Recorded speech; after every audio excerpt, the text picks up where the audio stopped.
road trip was not envisioned when the Athletics left Oakland on April 24th after a commanding 3-game sweep of Texas. The road was not kind to the green and gold as they were on the wrong end of 2 sweeps and 3 walk-offs. The team is obviously frustrated and looking for answers. Well, tonight they get a big boost as their Gold Glove and middle-of-the-order first baseman Matt Olson returns to the roster. Olson and the A's will look to regroup against the Reds in an interleague showdown. Game 1 next.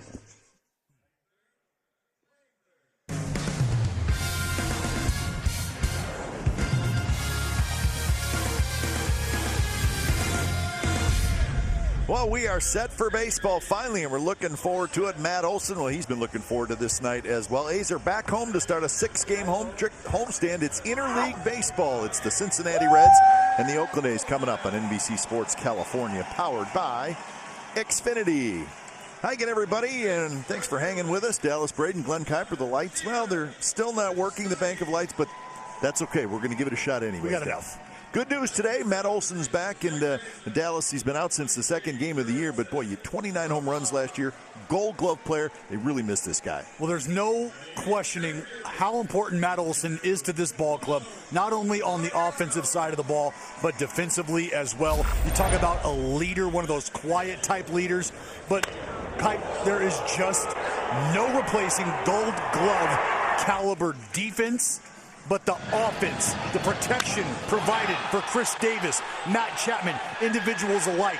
You talked about it. You're plugging in 25 to 30 plus power potential in the middle of that lineup. And then what he creates defensively, not only because of his agility at the over at the corner, but the soft landing he creates for everybody else in the infield over there at first base. The big target, his ability to scoop. He's welcomed back with open arms by everybody in the green and gold. All right, Mike Fiers gets the call tonight, and a little bit of a tough stretch for Fiers, but he's been better in his last 2 starts, so maybe he's starting to turn it around a little bit. Well, that's the key for Mike Fiers, is limiting the free passes, and that's what we've seen the last 2 times around. Only 1 walk over the 12-inning span, and really, he did a great job of getting back against Toronto after getting touched up here at home. Pitched well against Boston last time around, so he's looking to continue to build on the foundation he set for himself the last 2 times out. All right, well, let's hope that playing back at home will equal some wins for the Athletics as they open up this 6-game homestand against the Reds and then 3 against the Cleveland Indians. So that is what's coming up, including Matt Olson back in the lineup. So after the delay with the lights out in that bank of lights out in left field, and Dallas, on that note, as we said, the lights are not on. So I think maybe both teams had to agree, hey, let's play this anyways. It's not like it's dark out in left field, so hopefully it's not an issue. Well, right, those conversations were had, and we saw some video shots of that before the game started, some meetings of the minds behind home plate. And you're right, both clubs have to agree that, hey, you know what, we're okay with how this thing could eventually play out.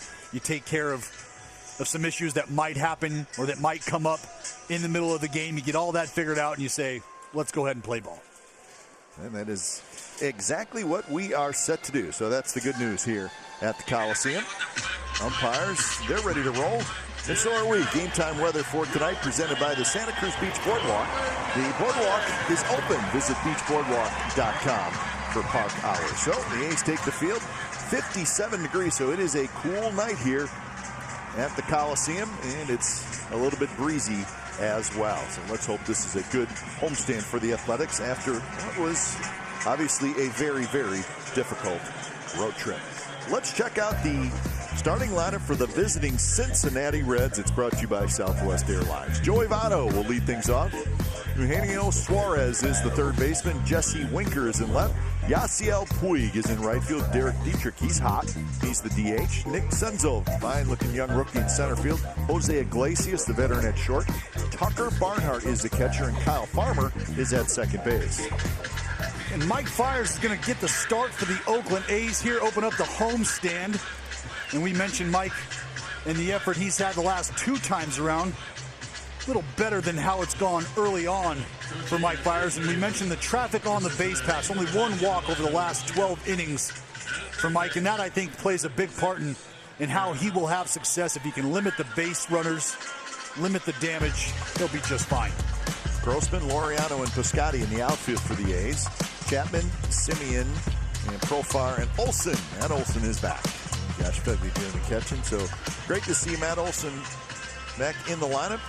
second game of the year. He took one swing, and the hammock bone went. And that was that. That's right, over in Japan, the opening series against the Mariners, but you can see he gets acclimated again with everybody around him. It's a big night for Matt Olson, a big night for the Oakland A's.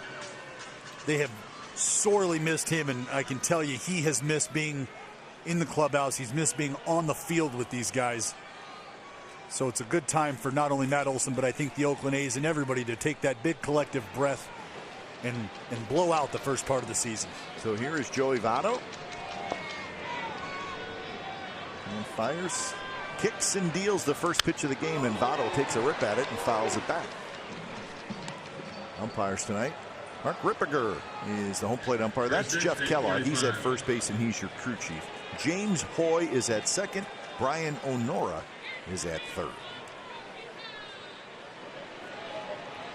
Full shift on for Joey Votto. And that's a strike on the inside corner. It's a quick 0-2 to Votto.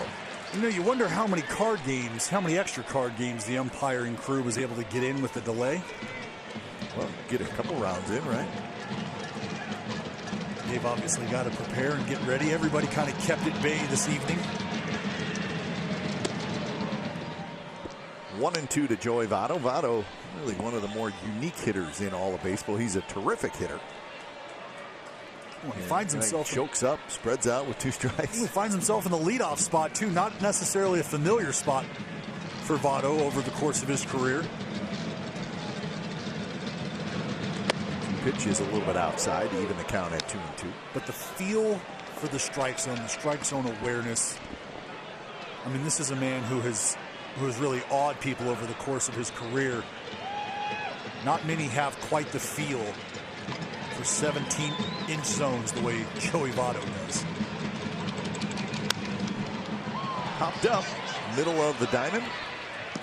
It's going to be Profar with the shift on who grabs it.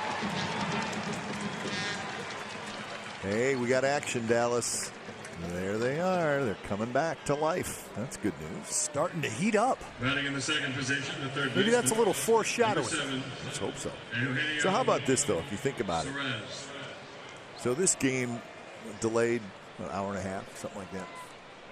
Light tower malfunction. Yep. Yesterday, the Cincinnati Reds at home had their game delayed because of bees. It wasn't a real long delay, but still a delay nonetheless. So the Reds are thinking, seriously? Come on.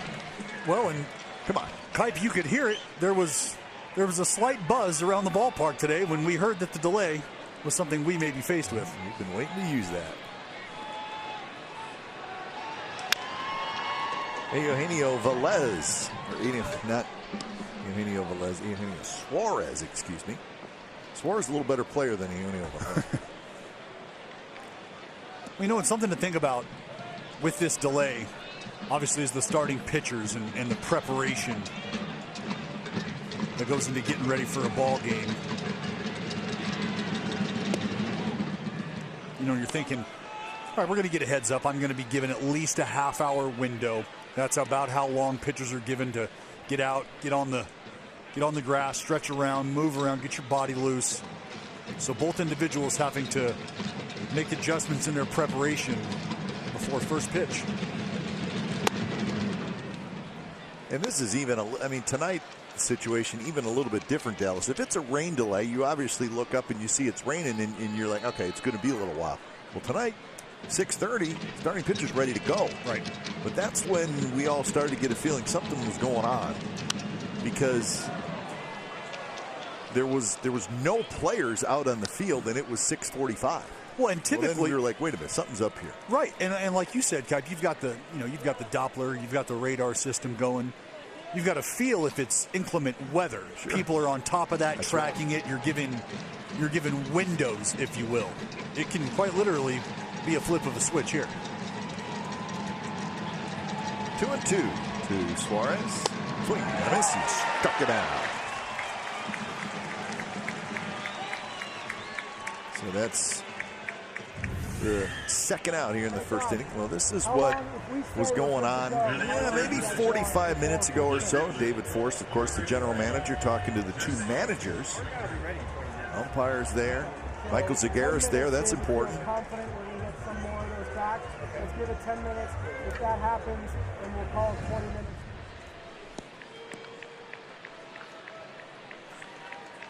So they got it all straightened out, and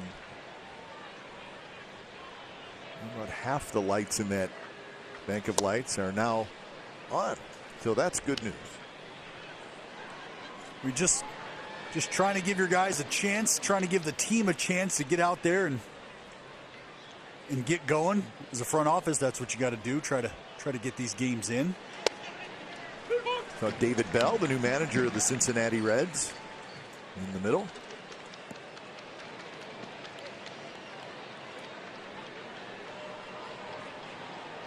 One and one to Jesse Winker, the left fielder.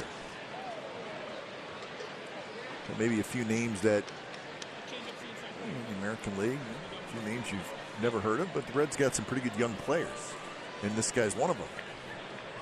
When Jesse Winker, if you remember, maybe a few days ago, maybe about a week ago, in New York, made a great sliding catch out there in left field to end the game, and was having a little fun with the Mets fans afterwards. Bounces this one up the middle.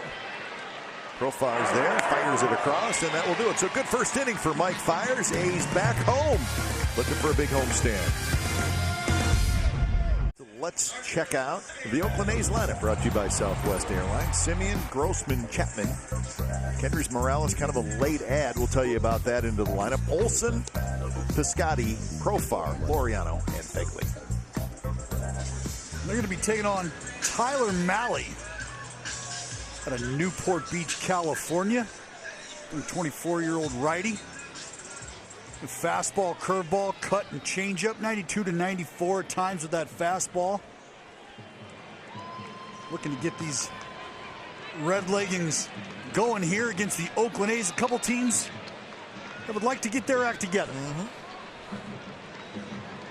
There's Marcus Simeon leading it off. Marcus at 295, 4 homers, 18 RBIs.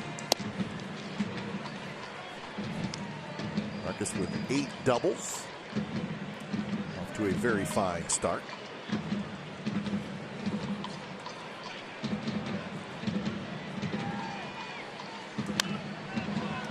And a decent road trip, 9 for 36. So walked 8 times. One of the reasons he's in that leadoff spot.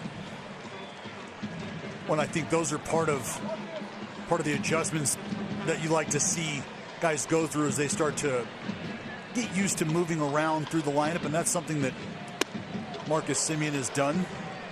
Lefties on the mound. Sometimes you'll see him in that leadoff spot, but you're going to stay at the top of the lineup. You've got to start to develop a feel for the strike zone, a feel for your own approach and how to make those adjustments, and that's something I think we're seeing Marcus Simeon go through. Swing and a miss, and it's 2-2. 93 miles an hour from Mahle. Tyler Mahle. So Grossman hit in the leadoff spot quite a bit this year, but he's been hitting second a little bit more.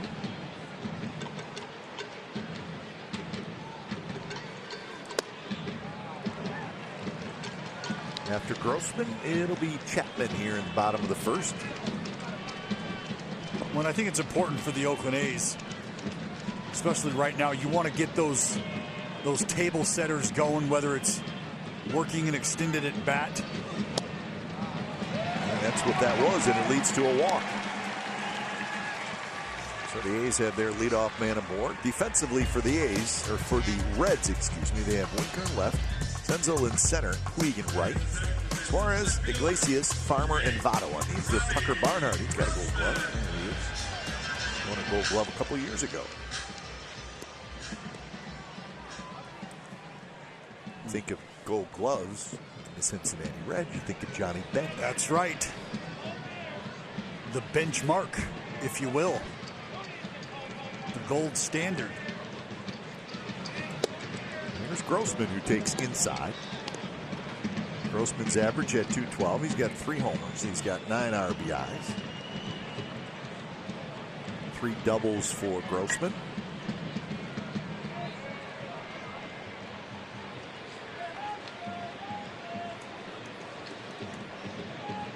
Quick throw. Votto, one of those first basemen who holds the runner on. He does not necessarily have contact with the bag all the time. He's kind of out, actually a little bit toward the pitcher.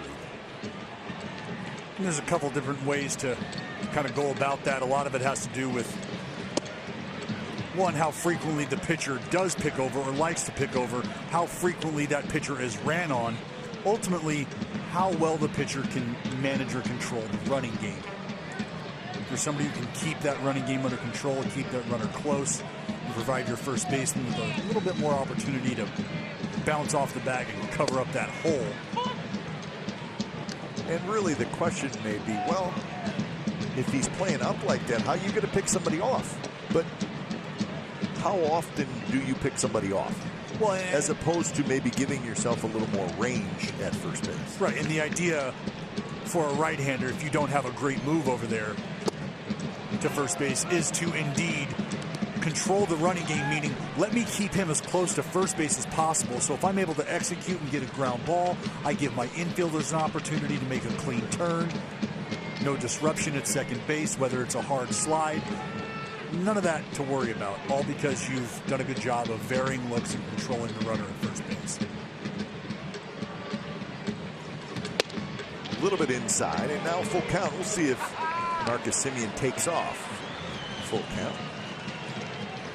One so far right now, Kuiper back-to-back, 3-2 counts, back-to-back 3-ball counts. So again, extended at bats early for the Oakland A's. Good signs. Marcus runs, and the ball's tapped over the mound. And the tag, and the flip, and that's a double play. Iglesias, the shortstop, playing over on the right side, and well, you know, he did a pretty good job. He timed it perfectly. Well, his baseball IQ is off the charts. Iggy has got a feel for the game as good, if not better, than anybody around doing it. And you can see, you're absolutely right, he kind of slow plays this in. It's a deke of sorts, because if Semien can feel him anticipating that ball, Semien might do one of two things and take off towards the inside or the outside of that lane into second, preventing him from being tagged. So a good job by Iglesias to sort of slow play that into that candy hop tag over to first, 4-3 unassisted. So just like that, 2 outs for Chapman. 295 with 9 home runs for Matt Chapman. It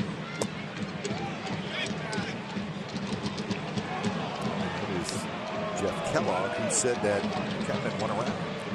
You know, I always go back to take a look here at the check from Chappie.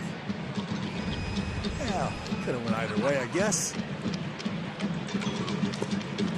But it scoots to the backstop. I go back to the time when Iglesias was actually traded over to the Detroit Tigers from the Boston Red Sox, and it was Dustin Pedroia who had shot a text over to Ian Kinsler and told him, and it read very simply, watch your lips, which means that turn from shortstop, those hands from Iglesias are about as quick as they come. So watch your lips, keep your head on a swivel, because even if you don't think he can get to it, he can, and it's probably coming to you. So be ready. 2-2 the count to Chapman. Got him swinging. So the double play helps Tyler Mahle. And we're scoreless after 1. Hey fans, stay connected to athletics with all speed, coverage, and control you need with Xfinity X5. This is beyond Wi-Fi. This is X5. Second inning, Yasiel Puig will lead things off, followed by Dietrich and Senzel.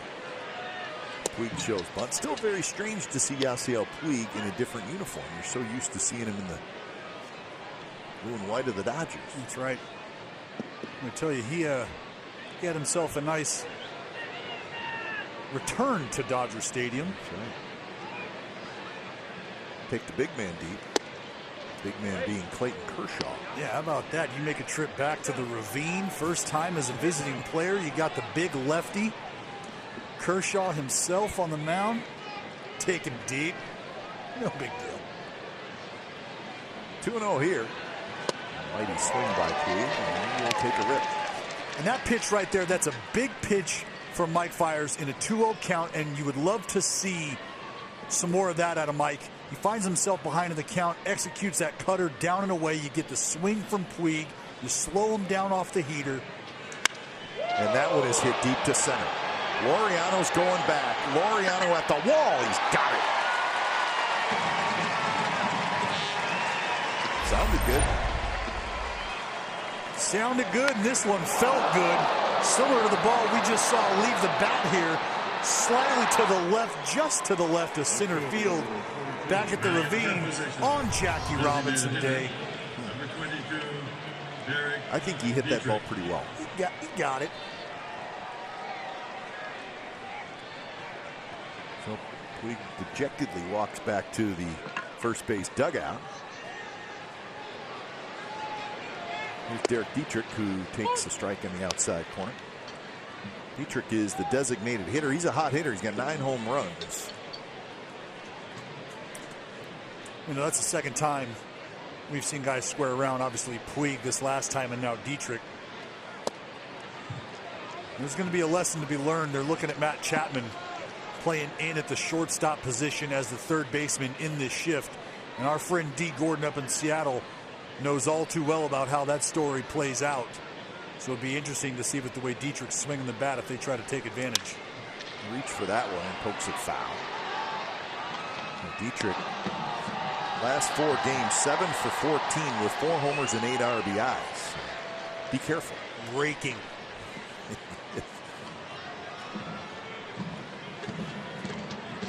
just lost out to Noah Syndergaard on Player of the Week honors. The Reds come into the action tonight 15-20. Remember, they started the year poorly. They started 1-8 Dallas and were shut out 4 times. And pretty good hitters, but they just were not scoring runs. We had the addition of some guys, some new faces in town. And you also got to remember, they've lost, in my opinion, what was their MVP in Scooter Gennett. Good call. A huge part of what they can do offensively as well as defensively, but take a look at those numbers there. Yeah, they will get Scooter Gennett back. But I looked up Scooter Gennett's numbers, right? Dallas. He's hit 50 home runs in the last 2 years. That's what's not in their lineup right now. Fiers gets Dietrich looking. Well, this might have been a case of just looking at a different pitch here. 91 right down Broadway, and Fiers is able to stay just 1 step ahead of Dietrich. Dietrich might have been sitting something soft. You can see they wanted that fastball away, and Fiers actually missed middle in, and I wonder if he had hit that spot, if he might have got a little action out of Dietrich looking out over the heart of the plate. Pitchcast brought to you by Subway. So with 2 outs here in the second, here's Nick Senzel.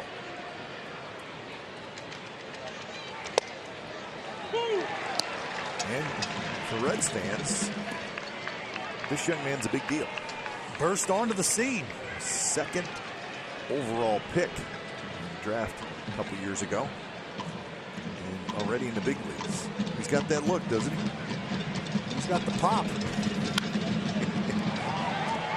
He's got the pop, and obviously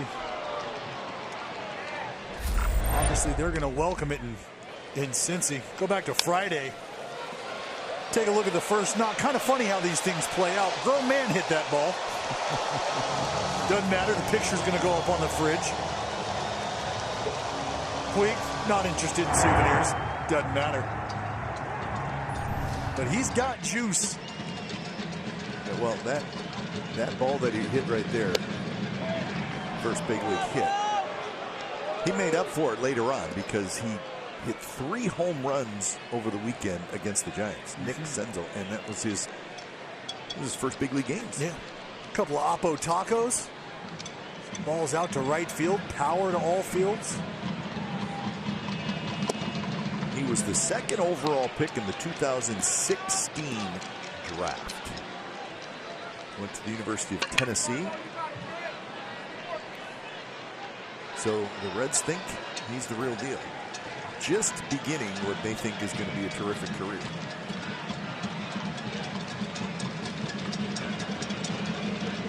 Two pitch. Curve and rolls it foul. What do you think about the news? With Matt Kemp being let go, you've got to figure that an individual like Senzel obviously has a huge role in that kind of decision. This is the future, where the club is headed. He's ready for the big league level. They're ready to get a feel for what he can do with the big league level, get a feel for how this could look moving forward. That is a foul ball.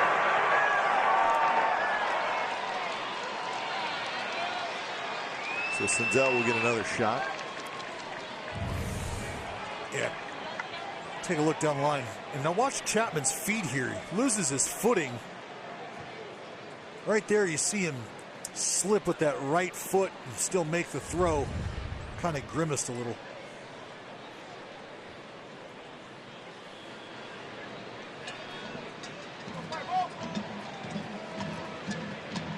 So another 2-2 coming up. Count is full.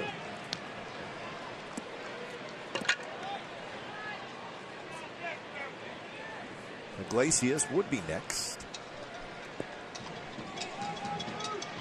We talked about extending at bats for the Oakland A's. And a little breaking ball, and that is a strikeout. That's 3 strikeouts for Mike Fiers. Matt Olson, he's going to hit second when we come back.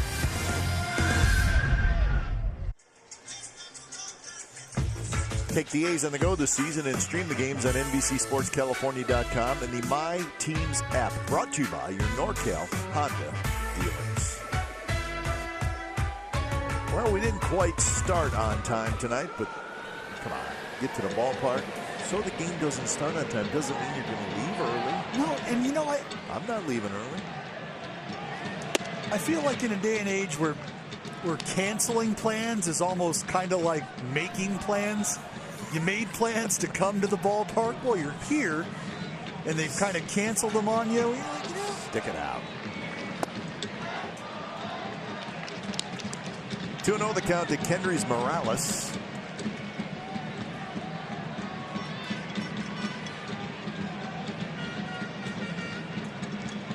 To Morales.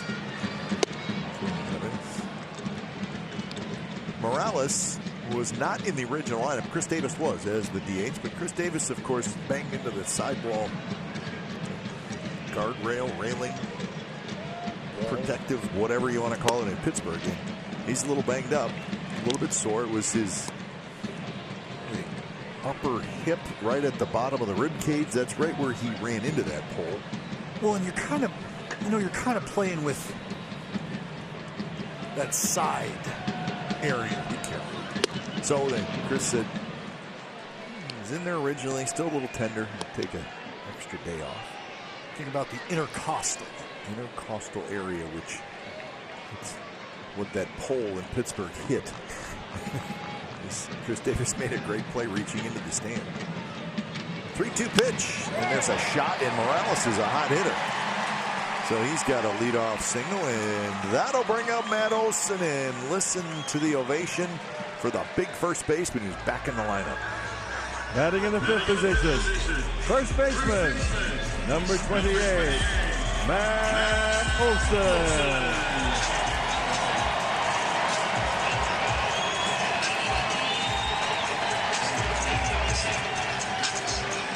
So Olson's back. Last year, 29 home runs, 84 RBIs, and a Gold Glove.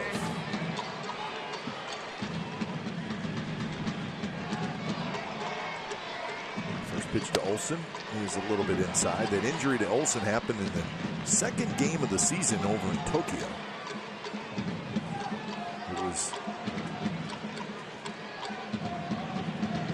his final at-bat of that March 21st game when he felt something.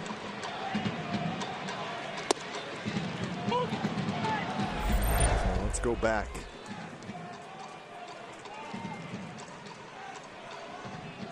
And it's amazing. It looks just like a normal swing, right? But that's it. And you can see him, just kind of shake the hand. Not doing anything different. No. Hammock bone, which I don't know a lot about it. It's a very small bone that isn't really used for biting. Right. It's a small bone, and it actually has a hook on the end of it. And that little hook is the part that we see typically break off.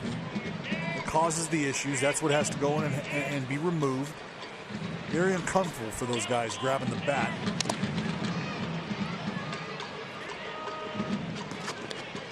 And so does that mean you guys who kind of hold the knob of the bat right down on that soft spot of your hand? That's it. That's right where it is. That's it. That knob just digs right into that bone area, and you can see the extra padding towards the knob of Matt Olson's bat there. You can see he's not down on that knob how he used to be.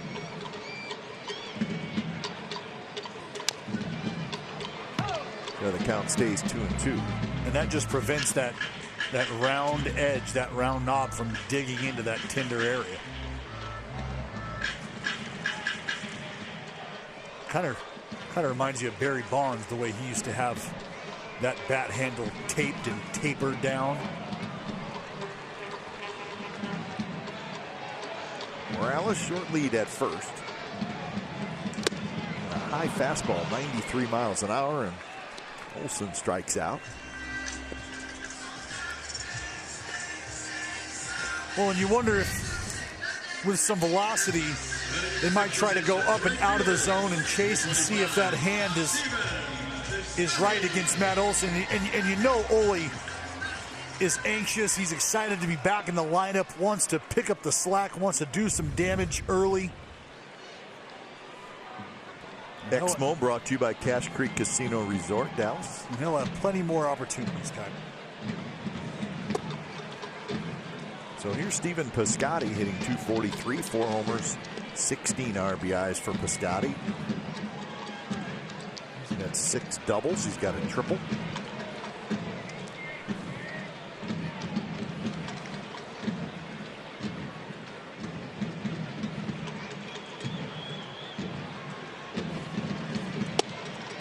Catches the inside corner.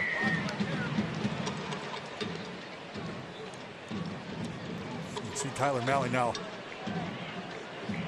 using that fastball up and out of the zone late, using that curveball not only to try to get ahead but get deeper into the count, get ahead in the count.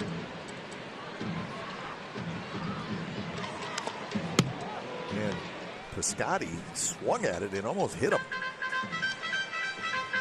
Well, he's got that arm side run we talk about coming from a righty, right on right. That fastball's got some life running in. You can see there into the righties. Scotty just able to get to the ball.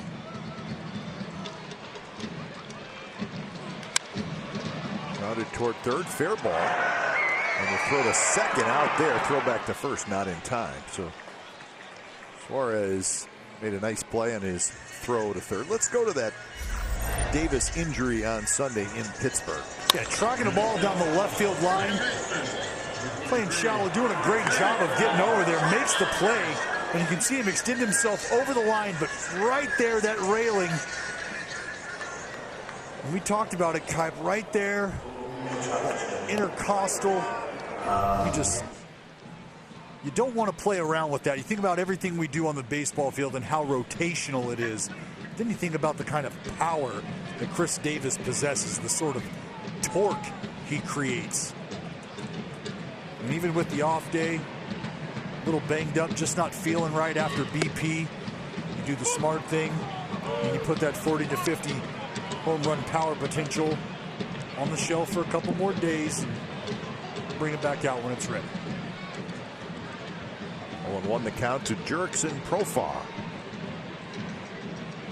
Profar at 181, couple of homers, 14 RBIs. Lays off. Count even at 1-1.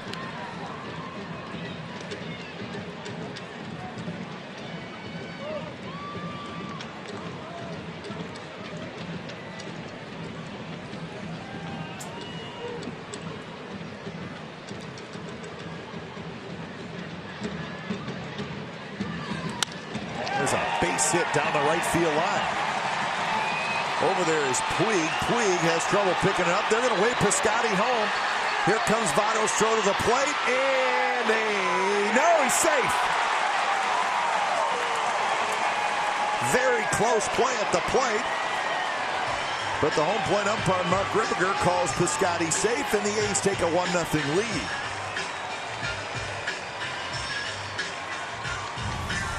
Well, Profar shoots this thing down the line. Now watch Puig. He's got a difficult time here getting this thing together. He figures he's going to play it off the wall. It caroms, makes it back to the back of the wall. They get the strong relay in, but Tucker Barnhart actually gets back to the backside of home plate a little too early. And Stephen Piscotty, instead of kicking that leg out early, keeps that leg tucked in just long enough, shoots the left heel. You see it right under the attempted tag from Tucker Barnhart, and the green and gold scratch one across. Well, Profar gets his 15th RBI. That was an interesting play. It really looked like Barnhart, he reached too far. Because I think the ball was there. He just reached past Piscotty. Piscotty slid right in there. And it could have been a sense of Barnhart thinking he might have been a little farther up the first base line or a little farther away from home plate than he actually was.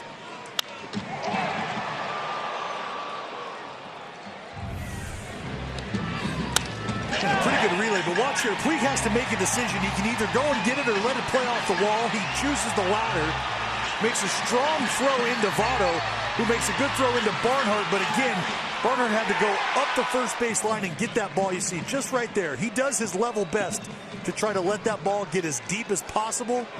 But you can see the frustration from Puig. I think he understands if he might have got to that ball before it hits the wall initially, they might have a shot to cut Piscotty down at home plate. And I think that's what he's playing over in his head. Watch how Barnhart reaches past Piscotty right there. Almost like he was anticipating Piscotty sliding way to the outside of the bag. Right. And normally that's what a runner will do. But Piscotty slid straight and got the A's a run. Laureano fouled on the right field line.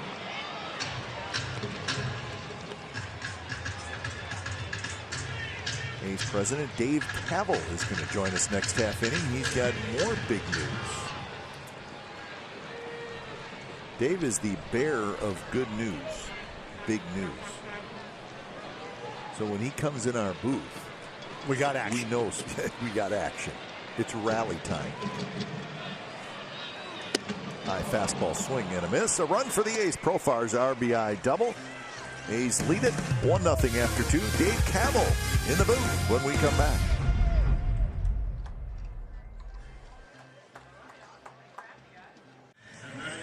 One 0 A's lead, top of the third inning, and we're pleased as always to be joined in the booth by A's president Dave Kaval, who, as I said, going to break, you're the bearer of good news generally. Yes. Which means you got more good news for us, right? Well, we got more votes coming up. More votes coming up. Tell us we have what's a big going vote on coming up Monday right. On the 13th, May 13th. The Port Commission is voting to take up our term sheet, which is a big deal, to move forward with our agreement to build the waterfront ballpark at Jack London Square. So we're very excited. It's going to be a great day. And obviously a moment for our fans to show up and support the event. Okay, so term sheet means you guys are in the same room and ready to get to work, right? And also that we've actually kind of come to the economic terms and the framework. I got you. Okay. Of like who pays who and how that all works, which, you know, with anything is sometimes the most complicated part of it. Sure. And now the importance of that, I think, and this is speaking not only from a perspective where, you know, as a ball player, I've heard these conversations take place in the past, and now here we are. And I think I can speak very candidly in regards to this being pretty much as far along as I think we've really ever been. And I think that's the positive. That's the take-home message. The take-home message is this is as far as we've ever been. Right. And I think that's great for our fan base. It's great for our efforts to open the privately financed ballpark by 2023. And that we keep hitting these milestones and having success is just really important. It's going to be out number one here in the top of the third, but also What you're looking for on Monday, obviously a positive vote. You're also looking for some fans. Absolutely. Come on out. Come down to Jack London Square. It's going to be at noon. We're going to have a big rally, basically where we had Fan Fest at Jack London Square, and the port vote is at 1:30. So we're going to have speakers, and we're going to have food and a great time and festival and merchandise and giveaways, and it's just a great way to show your support of the A's and our effort to build this great new ballpark at the waterfront. And so we look forward to having folks out. So, term sheet, you get the vote. Then, from what I understand, you have a 4-year period, right? It doesn't mean you don't want it to take that long, but no. We don't expect it to take that long. We expect to be able to have it done within a year, actually. And we need the city council to still vote on the action, which is something that will probably happen early next year. Okay. So that's kind of the next step. We also have our legislation in Sacramento where we're having a ton of success and we're getting positive votes. We had a 36-0 vote in the Senate this week. So things are rolling forward on multiple fronts. And I think it's important for fans to realize that we're on track for our 2023 opening. And this is just another key point. Dave, tell us what the CEQA is. That's CEQA, it's called. CEQA. Yeah, California Environmental Quality Act. All right. So that's the environmental report that we have to do to certify the project to make sure that we can build the ballpark and the new neighborhood and the commercial development all around it at the waterfront. And so that's a really important document, something you have to do at the state level. And we're about halfway through that. Gotcha. And that's going to take about to the end of the year to get that done. And you can't really have everything finalized until then. That's kind of the lead dog. That's the long pole in the tent. Sure. But we want to do these other things like the port vote in parallel. Well, just listening to you talk about the future and where things are going now, I start to think about a brand new ballpark and the projects that come along with that. And I start to get excited and think about what that means for our community and communities. Oh, it's fantastic. Obviously, we get an amazing new place to gather. Sure. The fan experience, tremendous. 50, 100 years more of A's baseball in Oakland, rooted in Oakland. All those things are a derivative of this new ballpark. And then more investment in our players. Right. That's key. We can have a much higher payroll. We can compete with teams in the top echelon. And that's going to be critical. We already have a great farm system. We develop talent. We just got to keep it and nurture it here for many years. I'm a fan of paying the players, Dave. Well, I know that. I remember how that worked. But, there's also the fact, listen, A's fans have been coming to this ballpark for many years. Wonderful memories. Oh, yeah. But they also deserve something new. Yeah, and absolutely. So does the city, right? I mean, the whole community, especially with the other teams leaving. We really are the last team here. And so I think all those things are really important factors and reasons why we feel a great sense of responsibility to Oakland, to the East Bay, to represent our community, to take that next step forward, and to continue that championship tradition that is here in this area at our new ballpark. Swing and a miss, and that's a good inning for Mike Fiers. We're going to keep Dave here for another half inning because, hey, we got other questions. 1-0 A's lead, bottom of the third coming up. Third, A's leading the Reds 1-0. We continue our conversation with A's president Dave Kaval. Dave, last half inning you mentioned the fact that sometime very soon the A's will be the only team in town. Yeah. It hasn't happened yet, but you wonder if do people realize how disappointing that is that other teams are leaving and how cool it is that the A's not only are staying, but they want to do something big and stay here. Well, I mean, I lived through this personally because I'm from Cleveland, Ohio, and we had the Browns leave. And then I remember all the energy around sports went to the Indians. Sure. And they sold out 455 consecutive games in Jacobs Field. And so it was an amazing groundswell of support. And so I think the same thing could happen here. We're going to represent the entire community. It's even exacerbated more because we're the only team that's going to be left. And our investment, hundreds of millions of dollars in this waterfront ballpark and the development, I think can be so transformative for Oakland. So we're happy about, many aspects of what we're bringing to the table. And it's easy for us to think about beautiful new ballpark. Perfect. But there's a lot of good things that come with the new ballpark. Tell us about some of them. Obviously, $3 billion in economic impact, over 5,000 new jobs. Right. And these are good, living wage jobs, which is important. We've committed to, union arrangements, so we're going to have union employees, which is fantastic. We already have that now. We'll continue that. We'll have all sorts of aspects of workforce development, housing, including affordable housing, things we need here in the Bay Area. I think that's important too, because when people start to think about things leaving or things being torn, how they think about jobs fleeting, and that's not what I'm thinking. I'm thinking about projects being built, effort being made, dedication.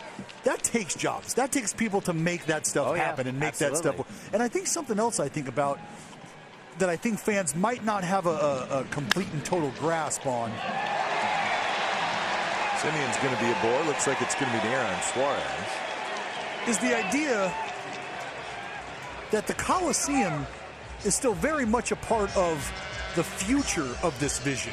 Absolutely. We want to make sure we retain this site and have an adaptive reuse, keep the arena, and people have seen, if you go to Oakland Ballpark, you can see our designs for the Coliseum too. Right. Not turn our back on East Oakland. Right. And keep it as a really important part of the East Bay. Well, that's an important thing for us. And in my opinion, I think that's what the Coliseum and the future ballpark can definitely provide, is that conduit between multiple communities. Absolutely. We should also tell you that the place to go for all your information now is wearerooted.com. That's right. That's right. So remember that, folks. Wearerooted.com. And it's on Monday, this coming Monday, the Port of Oakland, they're going to vote. And it's a big vote. It is a big vote. It's something, back in November when we actually unveiled the plans, we said this was an important milestone. And it's great that we've called the question. We're going to have the vote and move forward.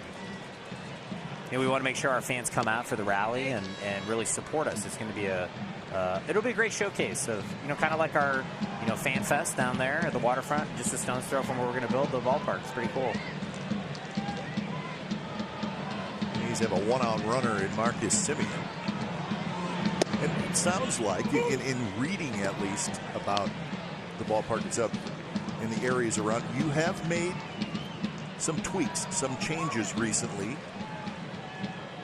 coming from requests from entities that you have to deal with, right? Well, we've got a lot of feedback from the maritime community. They want to make sure that the plan doesn't interfere with maritime activities. And so we've created an area, maritime reservation zone on the site, where they can expand the turning basin for the larger ships if they get bigger. These are all really important things that we're willing to do to make sure that all stakeholders have an active say and make sure this project is a win for everyone. And that's really something we're committed to. 1-2 the count to Robbie Grossman.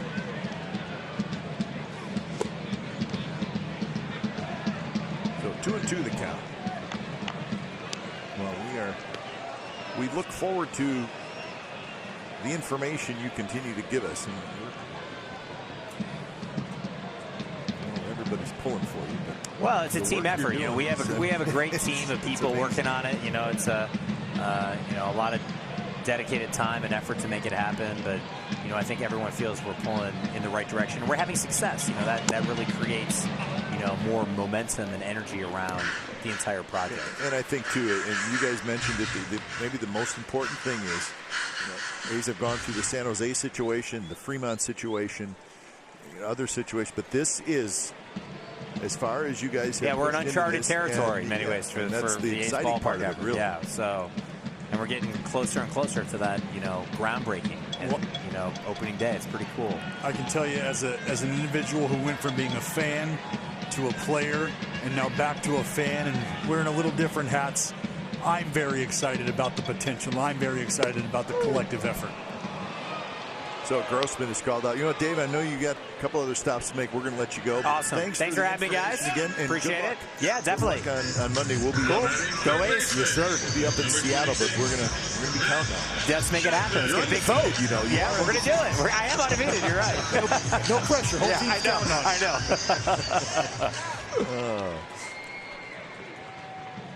So it's always great to check in with President Dave Cavill. How can you not get excited? Dude leads the league in positive energy. It does. But listen, you said, we're fans too. Like, we want this to happen as much as anybody, and you do. And there's naysayers out there, unfortunately, but you do get the feeling that this is maybe further along than a lot of people think. Well, I mean, and again, I'm speaking from a perspective, take you back to playing days where renderings of a new ballpark and renderings of a new ballpark village and a new neighborhood that is going to be that never came to be. And you hate to say it, but you start to learn how to sort of, temper expectations. Yeah, when the time you were playing, there was a couple things going on that just didn't come through. It seems to be a different situation. We're excited about it. How can you not be? 2-1 to Chapman. And now 2-2. He's with a 1-0 lead here in the bottom of the third.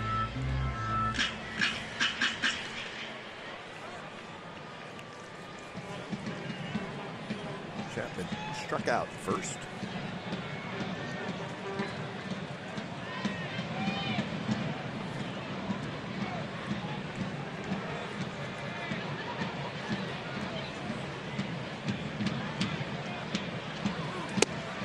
Did he go? No. Kellogg.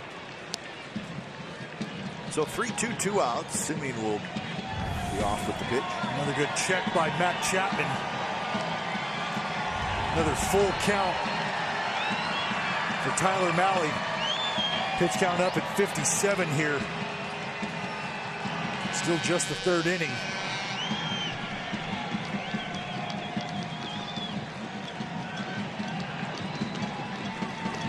And that one catches the outside corner. Strike 3 called. So A's get a base runner, but Mahle also strikes out 3. 1-0 after 3. So 1-0 A's lead at the top of the fourth inning.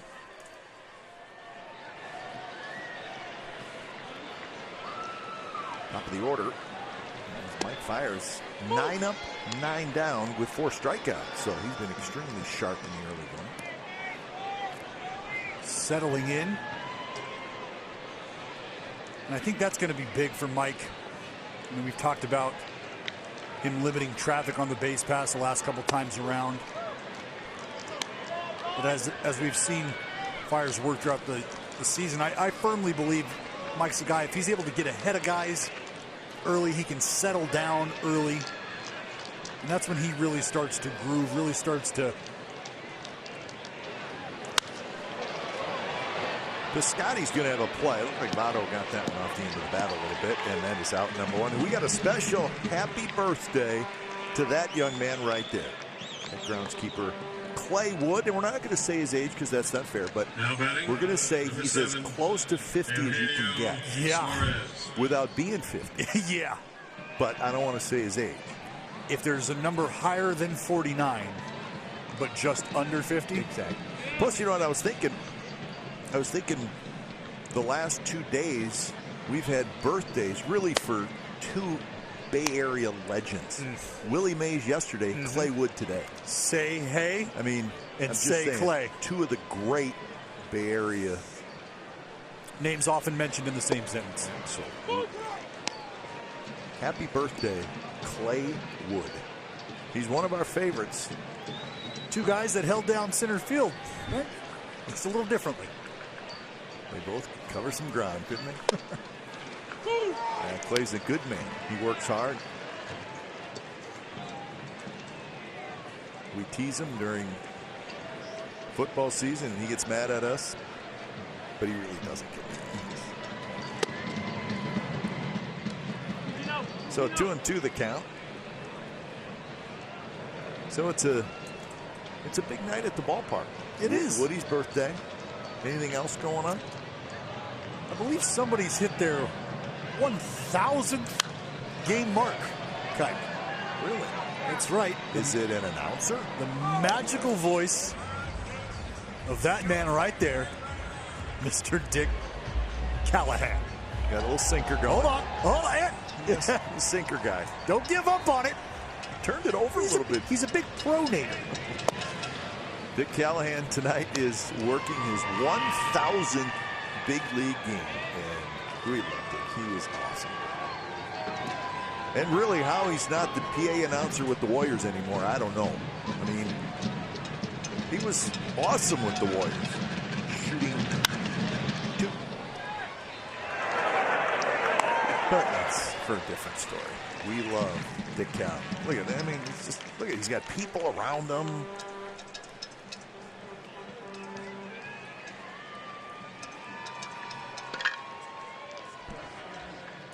Now batting, number 33, Jesse Winker. See, look at that. I mean, It rolls off the tongue. like if I say Jesse Winker, it does it. It's like, okay, Very bland, very vanilla. watch it. So congratulations, 1,000 games here at the Coliseum. Public address announcer Dick Callahan.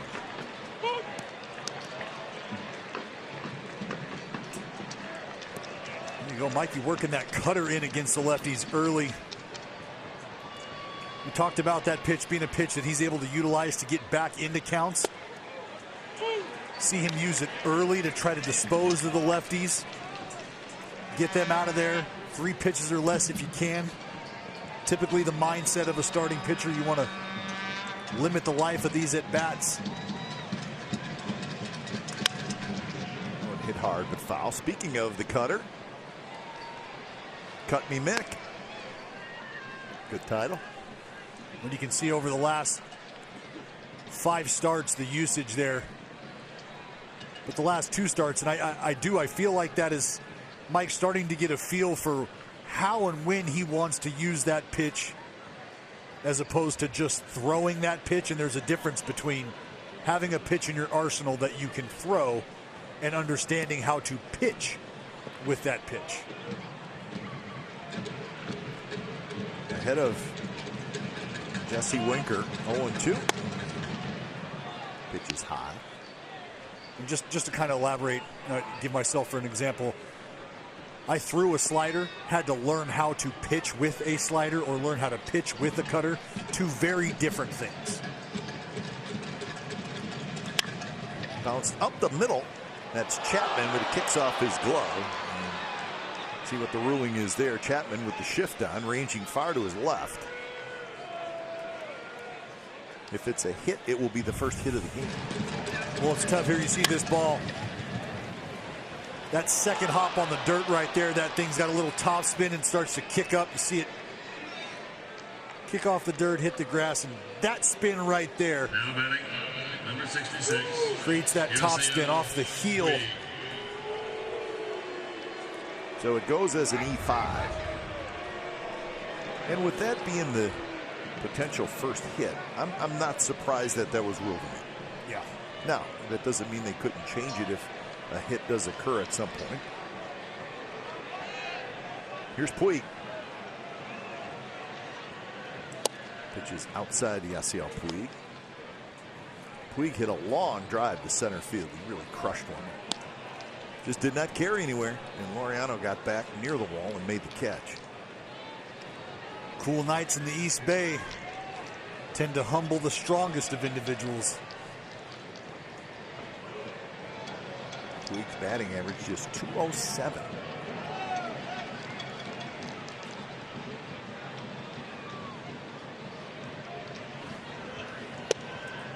In their first strike.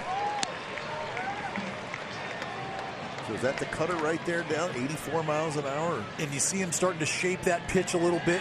And again, it's a pitch he's trying to use to get early contact. Just trying to work off the barrel of the bat.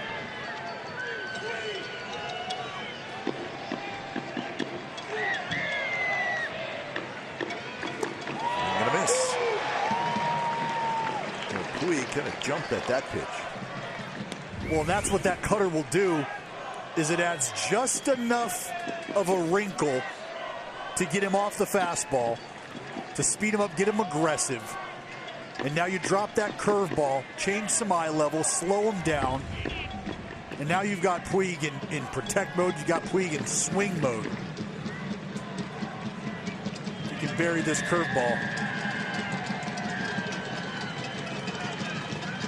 time Puig took it. So I think he had a little better look at it that time. And now if you're Mike Fiers, you can go a couple different routes. You could triple up on that curveball if you really wanted to. You could see if you can get Puig to go up and out of the zone with a fastball. But either way, if it's the fastball up, you want to be higher than high. If it's that breaking ball, that thing's got to be down. You don't want to give him an opportunity to extend those strong arms.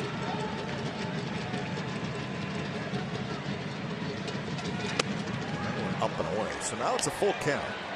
Winker will be off with the pitch. Olsen will slide behind him.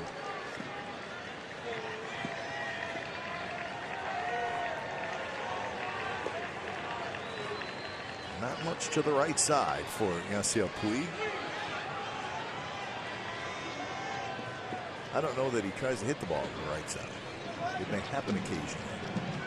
There's not much abbreviating going on with Yasiel Puig.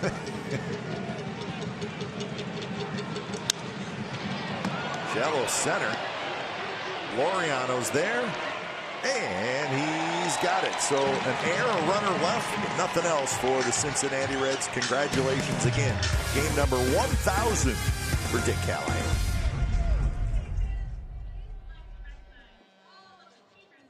Baseball on NBC Sports California is brought to you by Jeep Wrangler, the 2019 Motor Trend SUV of the year.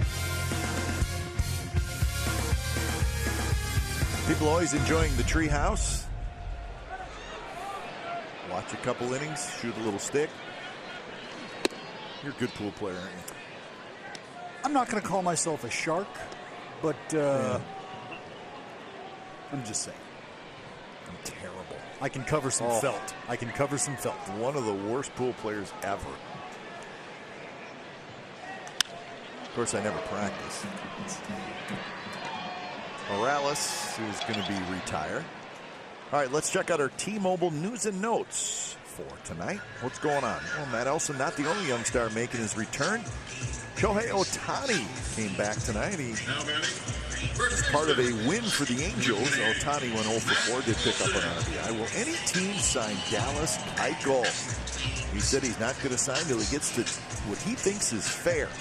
And Corey Kluber remains optimistic that he can return this season after breaking his right arm last week. So here's my question to you. And you know, the Keuchel thing is a hot topic, obviously. And he says, hey, I'm not going to sign a deal till I get what I am worth. So I was thinking about this today, Dallas. What you're worth, isn't it really decided by two groups of people? Your group, meaning Dallas Keuchel and his agent. But the other group is also part of that decision, and that's the teams. So when a player says what I'm worth, you only know what you think you're worth, right? Yeah. Hey, we got a 4 outfielder defense. That's right, and that's worth taking a break and talking about it. It's not something that's going to work. So Farmer, the second baseman, went out to left field. I like it. And now he's going to hustle back in. Getting his sprints in. So we got a 4 outfield defense for Matt Olson. We'll see if that continues. You've seen it with Matt Olson. You've seen it with Joey Gallo. It's been done. And we may see it a little bit more. So do you understand my point, though? Because to say what I'm worth, well, that's your opinion, but also part of, and to get to the equation of what you're worth, you have to take into account what a team thinks you're worth. And there's one more thing that you have to take into account, one more group, Kuip, and that's the group of individuals who have been compensated to the level of which you have performed. So I've performed and I think I'm this good. You've watched me perform and you think I'm that good. Mm-hmm. But there's a group of people who have been paid based on how I've performed, and those numbers are out there. Okay. The problem is those numbers are now shifting. And the group of people who are telling me, the player, how good they feel I am, are now ultimately refusing to pay me based on what they think I can do, or excuse me, what they think I have done. Piscotty's got a base hit. But again, that goes to the point of the landscape is shifting. Absolutely. And doesn't that come into what you're worth? It sure does. Coming into the zone with this 81-mile-an-hour breaking ball is Mahle, and this is giving Piscotty enough opportunity to shoot this thing, keep the hands back. Just a little flick of the wrist. Piscotty's able to extend the inning. But that's why we go to arbitration. That's why we have those independent arbiters, if you will. It's to make sure that all of the I's are dotted and the T's are crossed and all of the information is scoured over. But there's no denying that the very landscape of free agency and what we have known to be free agency is changing. So it could be for some players, Keuchel in that mix. It could just be unfortunate timing. And trust me, as an advocate of the player, and I don't think anybody is confused that that's where I stand. Well, and you should be. I mean, you were a player. It's understanding that eventually you felt like this was going to come. And it's unfortunate that a man like Dallas Keuchel, with the production in the past, his ability to continue to produce in the future, is feeling the effects of that change. Because we're talking about a Cy Young stallion. We're talking about a guy named Craig Kimbrell, whose career trajectory has him in the conversation of the man who just received the first and only unanimous vote into the Hall of Fame. And that man is sitting on his couch right now eating bonbons instead of closing big league baseball games. And that just is not right. And I'm off my soapbox. 1-2 to Profar. Unable to check here. You can see why Profar's frustrated.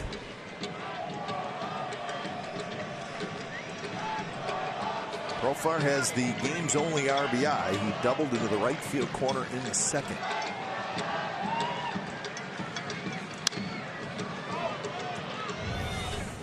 This is Piscotty scoring on that double, Dallas. Yeah, look at those getaway sticks. Picking them up and putting them down, Kite. 8.9 feet per second on the sprint speed. First to home and just over 11 ticks. It's moving. StatCast AI powered by AWS.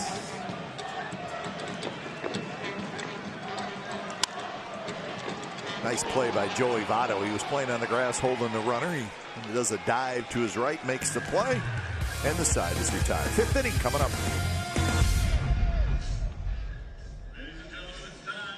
Well, Friday we're celebrating 510 Day, giving away the cheer cards featuring East Bay natives. First 20,000 fans will receive them at the gate. Don't forget to swing by our authentic fan section by the treehouse for cool prizes and to hang out at our pre- and post-game set.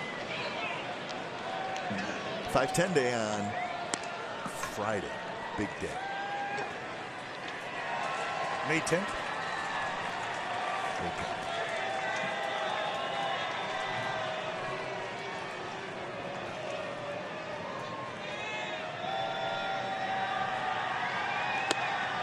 On the count to Derek Dietrich. Dietrich is the DH. Senzel will follow, and then Iglesias, the 5, 6, and 7 place hitters.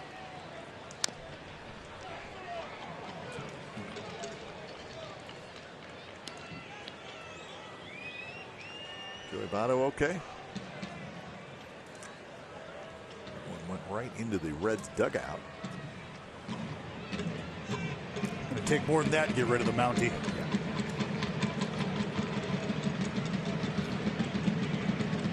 1-2 pitch and a swing and a miss. Strikeout number 5 for Mike Fiers.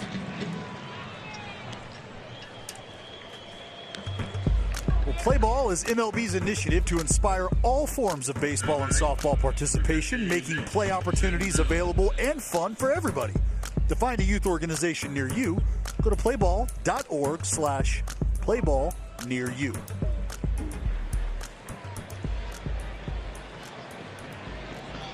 So with one out, here's Senzel.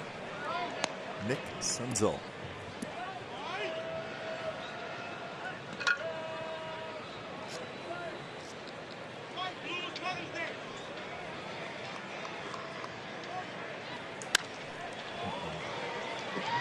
Pitch a little bit up, and he fouls it down the right field line. So the count 1-1. Senzel, the first Reds player to make his major league debut this season. First rookie to appear in a game for the Reds this year. He's done it with fashion. One big foul again. This one just past the Reds dugout. We need to talk about what the Reds did over the weekend. They had a 4-game series against the Giants. Friday, Saturday, Sunday, Monday. Remember how we said we had some trouble scoring runs until that weekend? Yeah. Over the weekend in the 4-game series, the Reds scored 37 runs. They hit 15 home runs. 6 of those 15 coming in the first inning. Well, how about, 14 of those runs came on Friday? All right. And when it was all said and done, somehow the Giants managed to split, which I don't know how they did. The Reds were just teeing off. I mean, it was like a launching pad in Cincinnati, and that ballpark plays pretty small. Sure, I've been in bigger phone booths. But it was like pinball, and you would have thought that it was a 4-game sweep, and it ended up a split. But for the Reds, maybe they felt like they had their hitting shoes on, but they have not brought that into tonight's game. Fiers has been good. Well, and he's done a good job, and again, I'm kind of sounding like a broken record, but you got to limit traffic, limit opportunities, and that's something that the Oakland A's haven't necessarily done a tremendous job of, is limiting said opportunities. They've also not done a great job of preventing that snowball effect, if you will. But as of right now, Mike Fiers has been outstanding in silencing any sort of potential threats from the Cincinnati Reds. And really, we're seeing a lot of that as well. And what I mean by that is competitive pitches around the zone when Mike Fiers is in control of the count and the at-bat. So elevated fastball out of the zone, 0-2. He just hasn't made many mistakes over the heart of the plate. Iglesias takes way outside.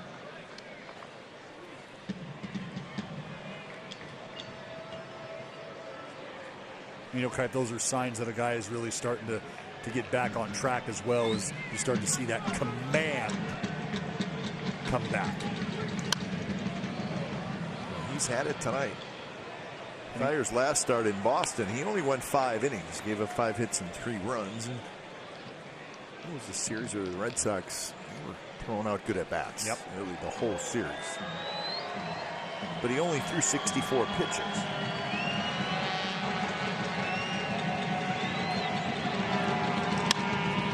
Toward the right side, scooped up by Matt Olson, and another good inning for Mike Fiers. Bottom of the 5th coming up, 1-0. A's on NBC Sports California is brought to you by Law Tigers, Northern California's motorcycle lawyers at lawtigers.com.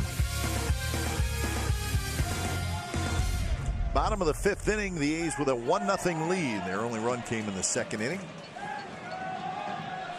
Tyler Mahle, he's done a pretty good job. He's got 6 strikeouts in 4 innings. One of those was Laureano in the 2nd inning. So we haven't talked a whole lot about Tyler Mahle.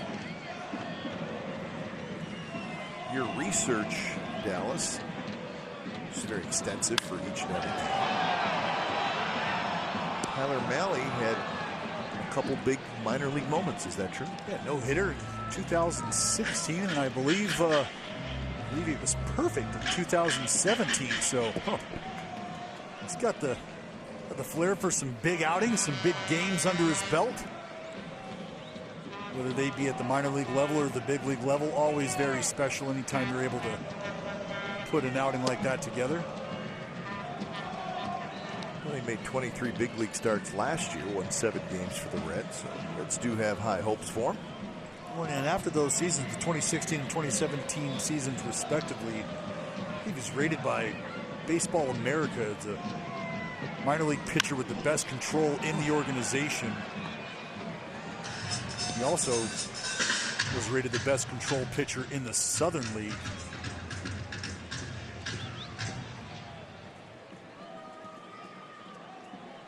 One walk, 6 strikeouts so far.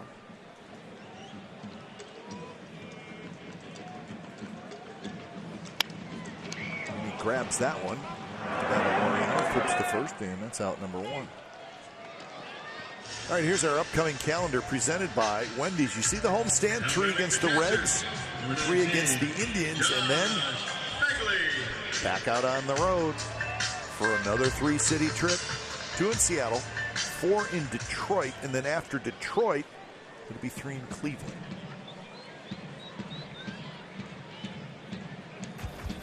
So that is what's coming up.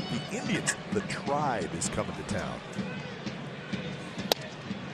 The Indians, who lost tonight, the Twins won. The Indians are 4 back now, the Twins, and I am convinced. And I said this a while ago, and I know you'll vouch for me. The Indians are going to have their hands full with the Twins this year in the Central. And I couldn't agree more with you. Puig is there. Puig grabs it. I feel like the addition of Nelson Cruz to the Minnesota Twins has been magnitudinal. Yeah, he's good. Max Kepler, in my opinion, is... And Rosario's having a huge season. Yeah. Throwing the ball well. I know a lot of people had just sort of penciled in the Tribe to take that AL Central. Minnesota Twins have said, not so fast. Top of the order, Marcus Semien.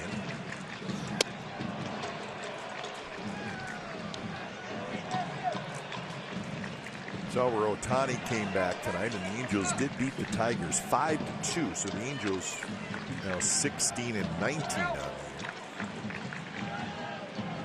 Ohtani did not have a hit. He was 0 for 4, but he did have an RBI. Walked once, struck out a couple of times. Angels also got Zach Cozart back. So yeah, a couple of their better offensive players back. It'll be decision-making time. Billy Epler in the gang, trying to figure out how to divvy up those at-bats. Got Justin Bohr, the big lefty, Albert Pujols, the righty. How those at-bats will be divided between the 3, Ohtani, Pujols, and Bohr, until the movement occurs, is something I'm sure folks will be paying attention to. Well, and it sounds like Ohtani's going to play pretty much every day, whether a lefty's pitching or a righty, doesn't matter, and I think that's probably the right thing to do. Well, you're trying to get a feel for what that lineup is going to look moving forward. You're trying to get a feel for exactly where Ohtani is probably at, not only in his recovery process, but how productive and serviceable can he be at the moment moving forward throughout the rest of the season.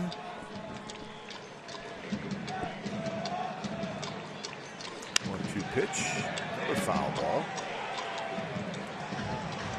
The Royals beat the Astros tonight 12-2 in Houston.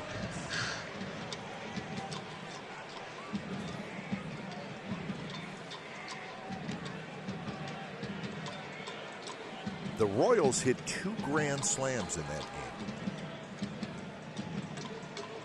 Don't see that very often. Colin McHugh really got knocked around. Makes you scratch your head, because every time Colin McHugh pitches against the A's, he's really good. Tonight he gave up 8 earned runs in 3 innings. Slider wasn't sliding. It was not sliding.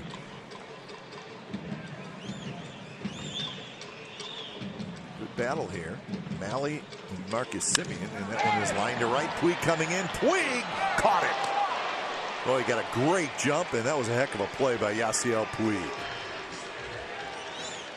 So a 3-up, 3-down inning for Tyler Mahle. That catch by Puig, definitely worth another look.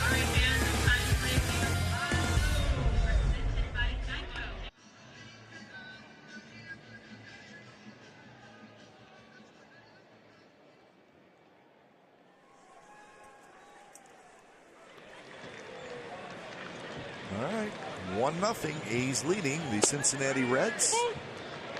That hit column says 0. No walks and 5 strikeouts for Mike Fiers. There was an error in the 4th inning. Ball hit by Jesse Winker. So it's Tucker Barnhart, Kyle Farmer, and Joey Votto.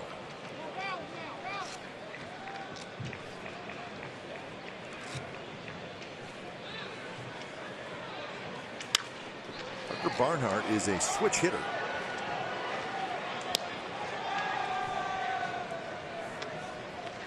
Fiers on the night.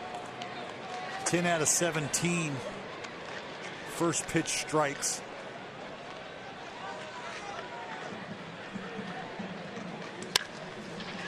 Hit toward left. Grossman backs up, and Grossman grabs it. You know what this Friday is, folks? It's 5-10 Day in honor of the area code that defines our community. Celebrate our community in true Oakland fashion with visits from influential personalities and a post-game fireworks show themed to the music of East Bay hip-hop presented by Cal State East Bay. There are a limited amount of tickets, $5 view level tickets, and $10 prepaid parking passes. Join us for these special fireworks celebration by going to athletics.com/510day.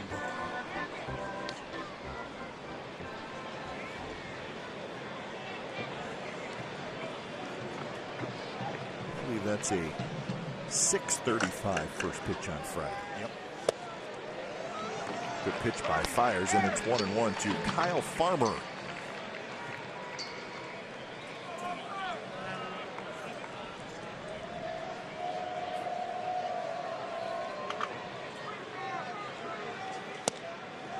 Just a little bit outside, but pretty good pitch, 2-1. Fewest pitches per game. Mike Fiers 75.9.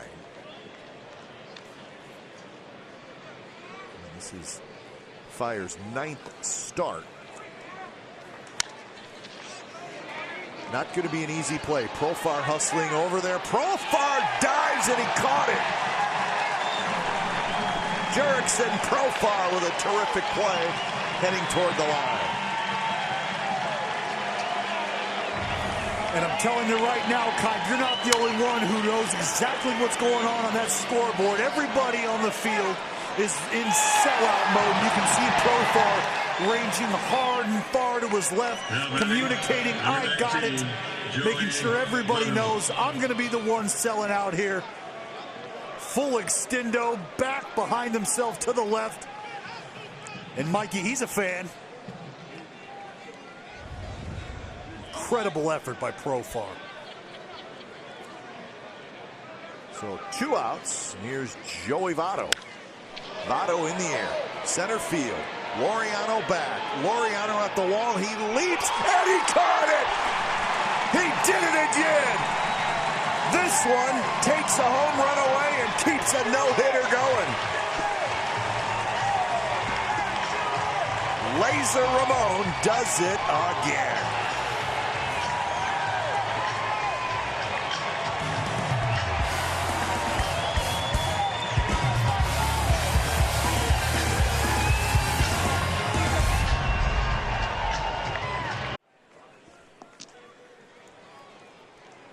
That's Ramon Laureano. He plays good defense. Good player. Took a home run away from Joey Votto, and in the break, I said, I think he had it all the way. There was no doubt in my mind. He He timed his jump. And I know that may sound silly because it was such a terrific play, but I think he was tracking it all the way. Great players practice greatness. Ramon Laureano was out in center field earlier today, taking fly balls, taking ground balls, throwing to bases, and I took a video of a throw he made, ranging to his left, 0 wasted steps, and threw an absolute bullet to third base. Up the middle. That's Iglesias, the shortstop. Grossman is out. Let's check this play out one more time. So off the bat of the Mountie, you know this has got the distance. It's just a matter of if Laureano can beat it to a spot, and if turns to win very quickly, as you see the laser rise above and snatch this souvenir back. Tie ball game?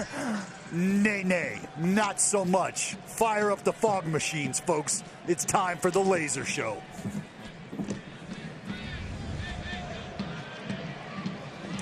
We get to watch it. And you can almost see the anticipation on Fiers' face, that little smile, that smirk. He's saying to himself, is that about to happen? Well, that's the feeling we all get when a ball starts heading over Laureano's head. 1-1 to Chapman, who has struck out twice.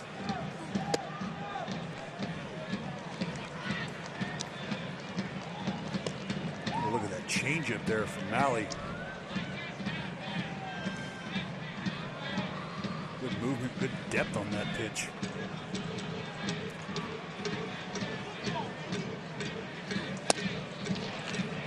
Nasty pitch there by Malley.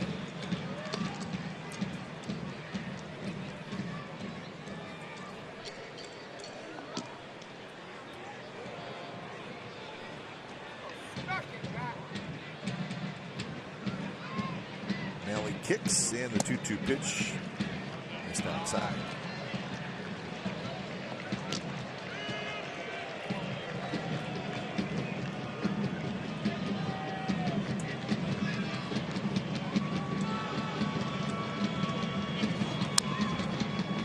Throwing that breaking ball to Chapman. That's going to be that put away he's looking for against the righties. Throws that curveball about 22% of the time. Opponent's hitting over 300 against that curveball.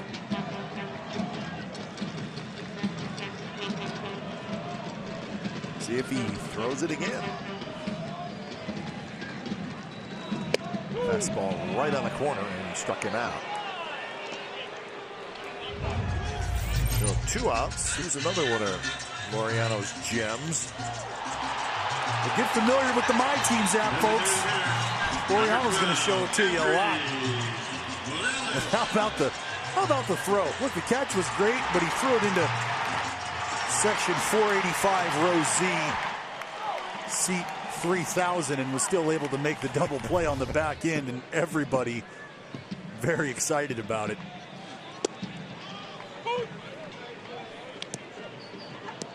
Well, we'll see how this game evolves in the final 3 innings. Find out just how important that play may be. It's going to be a long run. Nobody's going to get it. The shift on Suarez, the third baseman, playing at the shortstop spot, so he never really had a chance.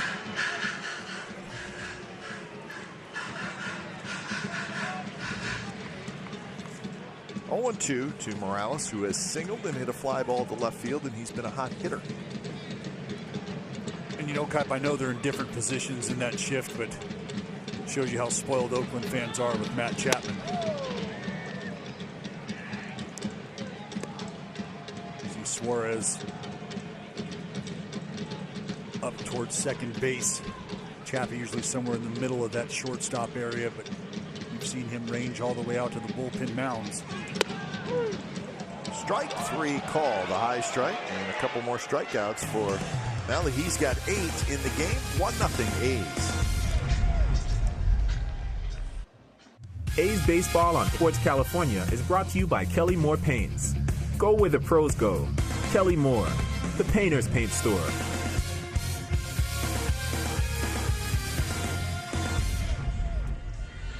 Well, this is what's going on. 1-0 the A's lead. 1 run, 3 hits, 1 error for the A's. No runs, no hits, 1 error for the Cincinnati Reds. The Reds have had 1 base runner. It was Jesse Winker, who is the on-deck hitter. He reached on a Chapman error in the 4th inning. 93rd pitch from Mike Fiers, and it's a swing and a miss by Eugenio Suarez, who is 0 for 2.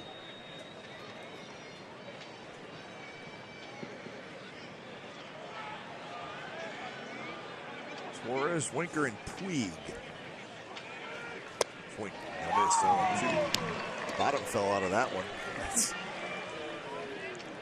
He's feeling it. Feeling good.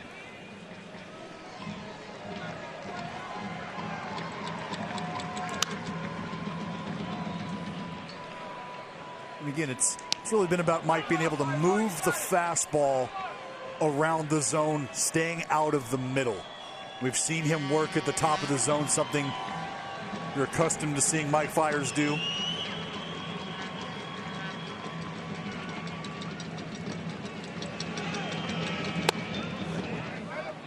Runs high, so the count 1-2.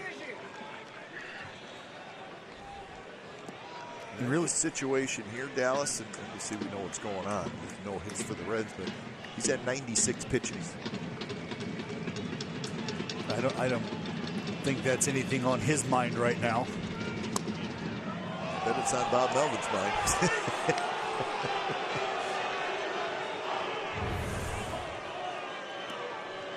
Crowd wants it.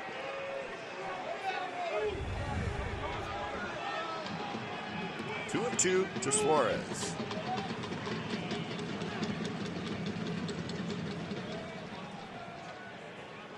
Suarez leads the Reds in home runs and RBIs.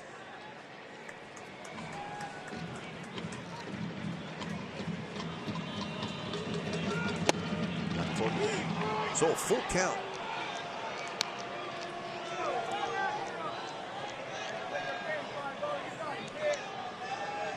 Infield defense is straight up. Outfield has Laureano 3 or 4 steps toward right center.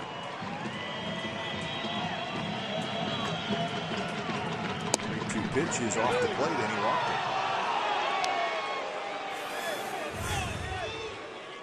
Well, time for our Ford play of the game, brought to you by your California Ford dealers. Jerks and Profar laying out, getting nasty, and then here comes the laser. Playing above the rim out there in center. That's right. A lot of love to go around. Group hug. Group hug.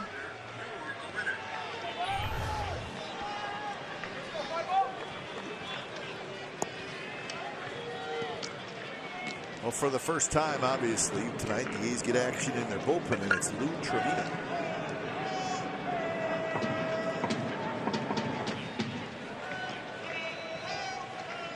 First pitch to Jesse Winker. He shows bunt, and the pitch is inside, so he spins out of the way. Well, remember, that's something we saw early on in the game. His first at bat, he squared around and acted like he was going to bunt. And again, you've got Matt Chapman playing in on the grass at the shortstop position in the shift.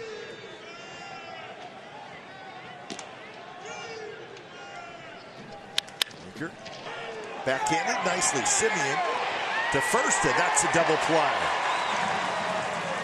Jerks and Profar just eased over to his right. Backhanded it nicely, didn't rush, and a huge double play. Just what the doctor ordered. Another good job of Fiers being competitive in the zone. Ball down.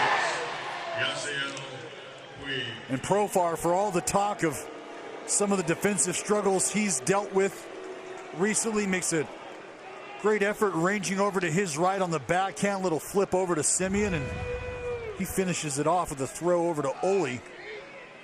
Little 4-6-3. Thanks for coming. So 2 outs. Here's Puig. Puig, swing and a miss. He pulled off, and Fiers placed it perfectly on the outside corner.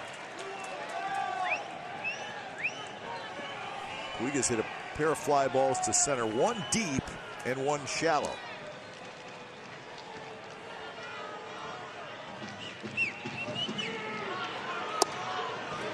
little bit inside, maybe a touch low. Well, that's a great pitch from Fiers there. You got Puig aggressive early on the cutter away. So you figure he might be aggressive on fastball, so you throw that changeup at him, and I don't know how Puig is able to lay off. Inside 89 miles an hour. 104 pitches now for Fiers. His career high is 134. He did that in his no-hitter that he threw against the Dodgers. That was when he was a member of the Houston Astros.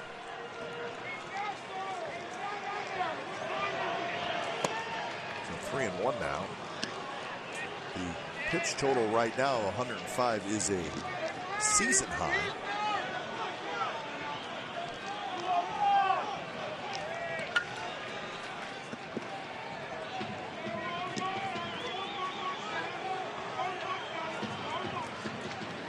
For Mike Fiers, you don't want to start to overthrow. And that pitch, check swing by Puig, and he fouled it straight back. May have been a ball. May have been a high strike. Well, the energy and the excitement of the moment is palpable. You can see Mike Fiers, after the release of every pitch, anticipating the call, and you can see Puig living in the moment himself. And he lays off another high fastball, and it's a 2-out walk. So second walk in the inning by Fiers. The first one was erased on the double play.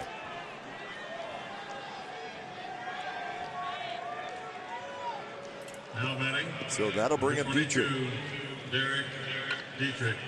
Dietrich has struck out looking. That was in the second inning. He struck out swinging. That was in the fifth inning.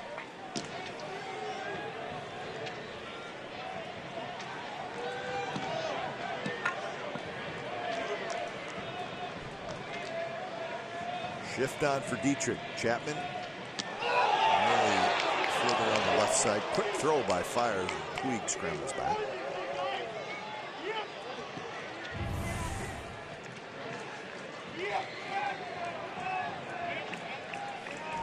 Delino DeShields is the first base coach.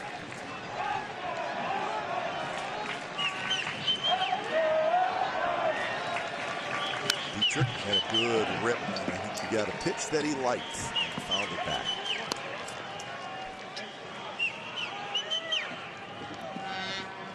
Fiers is, for the most part, doing a good job of staying out of the danger zone. Some pitches that the Reds might feel like they can get to, but working just above the strike zone at times, just off the barrel.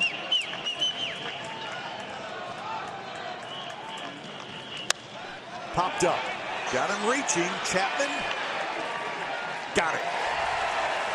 So a couple of walks, but no hits, no damage done. 1-0 A's, seventh inning stretch. Coming up. Time now for the Coors rushing finish. Let's go back to 1972. This is Game 7. Raleigh Fingers shuts down the Reds in the ninth, and the A's win their first World Championship in Oakland. The start of a run of course, 3 consecutive World Series titles. That was 1972. Top of the dugout. Dick Williams, the manager. Charlie Finley, the owner. Hall of Famers on the two teams. Dick Williams, Reggie Jackson, Cashville Center, Raleigh. Of course, for the Reds. Pretty good players in that team as well. Gene Tennis, he had the long ball going. Last time an American League team won a World Series on the road in 7 games, the 7th game of the World Series. He's won the first 2 games of that series in Cincinnati, and they were actually up 3-1 Dallas in that series. In Game 5 at home, they were up late, but the Reds scored a couple of runs and sent it back to Cincinnati. Close to celebrating here in Oakland. Right here. Headed back to Cincinnati, got it done there.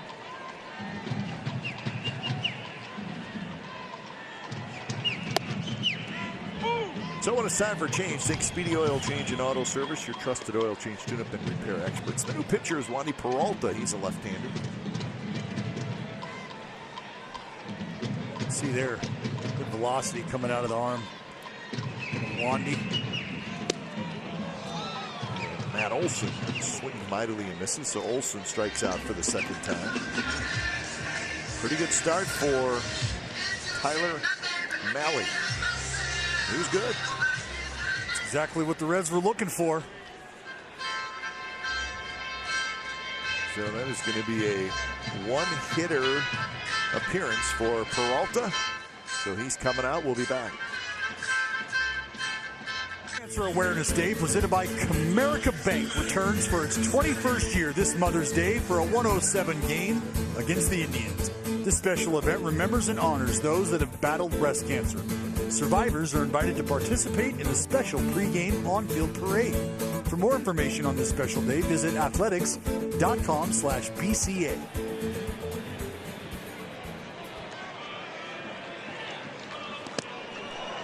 So the new pitcher is Robert Stevenson.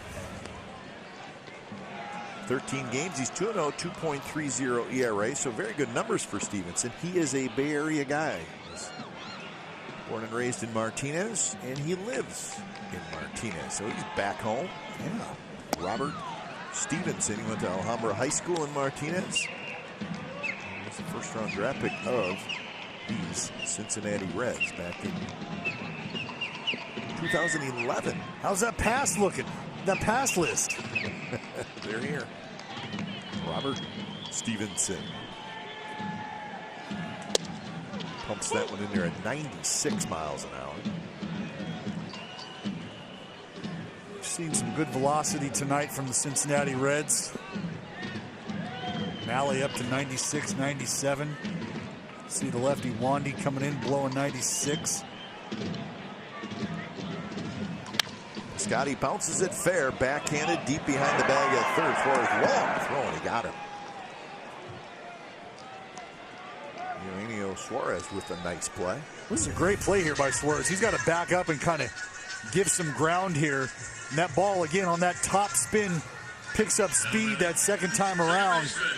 Makes a strong throw over to first, but you can see there, right there, that little movement where he kind of gives ground and gives himself an opportunity to get that hop. If he stays there, he catches that ball on the uptick with that top spin. Very difficult. Good job by Suarez to give himself an opportunity to make the play. 2 outs. Here's Profar who swings through it. In the top of the 8th inning, it'll be Senzel, Iglesias, Barnhart, the 6th, 7th, and 8th place hitters for the Cincinnati Reds, who are still looking for their first hit. Profar, right center, drilled, and it is gone.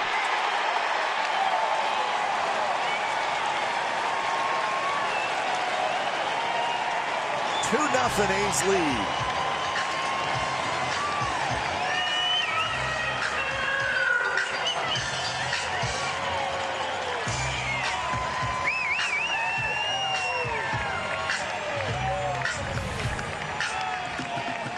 Well, it's just a little 2-iron on a fastball down. Right there in the nitro zone for the lefty, down middle in. And Profar just drops the head. And this is a linear out to right center. Oriano lines that one just foul. So that is home run number 3 for Profar. He's knocked in both runs tonight.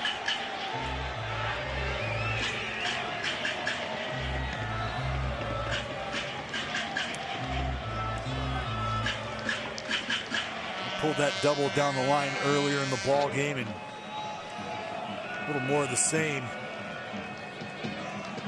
Just quick through the zone. Side, and the count even at 1-1 to Laureano, who struck out and bounced back to the pitcher.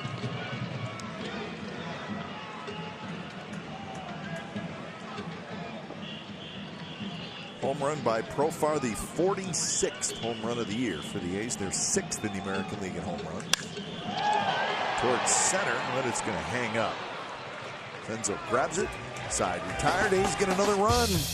Big insurance run. It's 2-0 Athletics. And we are headed to the 8th inning. Mike Fiers the story right now.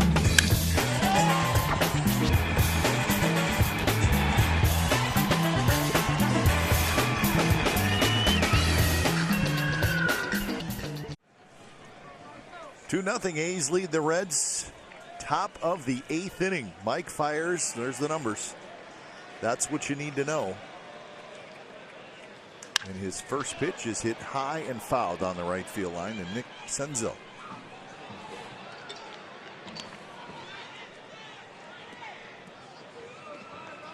Senzel, a strikeout and a fly ball to right field.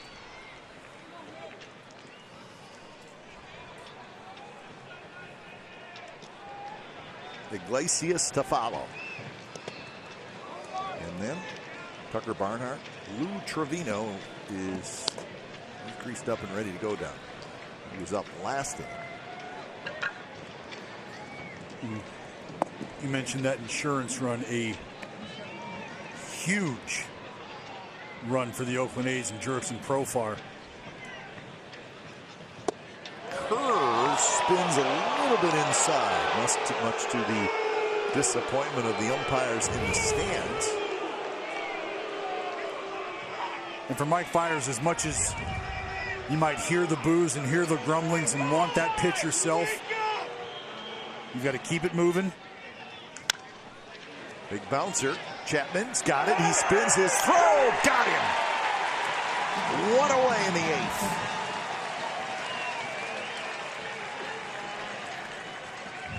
Not an easy play at all, folks. Nick Senzel, quick-footed out of the box, albeit from the right side, but Matt Chapman, again, has to sort of give this ball time to bounce, ranging to his left, the 360.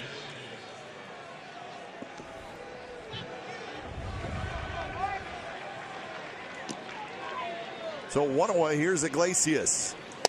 Strike outside corner. Take a look.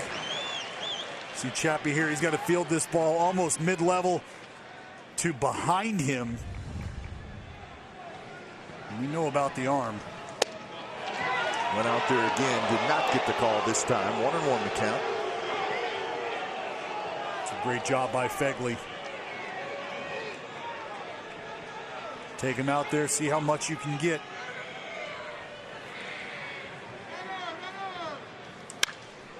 This one hit high and foul, so Fiers jumps ahead of Iglesias. He's pretty much a free swinger. He's going to let it fly. Yeah. He's going to let the hands fly. Tucker Barnhart, the switch hitter, is in the on-deck circle. 116 pitches for Fiers. 1-2 pitch. Hit hard, but right to Profar. Profar flips to first, and that is the second out here in the 8th inning. This is what Mike Fiers did back in 2015 on the 21st of August. He no-hit the Los Angeles Dodgers in Houston. Again, that was August of 2015.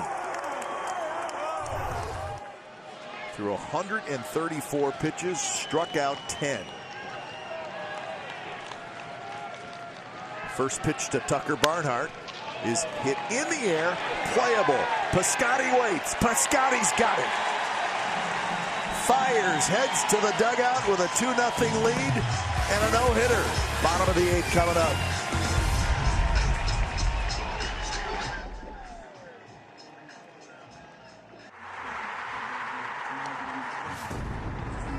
Here's the game summary brought to you by your local Toyota dealers. 2-0 the A's lead. You got to look at the hit column for the Cincinnati Reds. That is the story, folks. It's the bottom of the 8th inning. Mike Fiers sitting at 118 pitches. He's walked 2. He's struck out 5. And Jurickson Profar has knocked in both runs for the Athletics.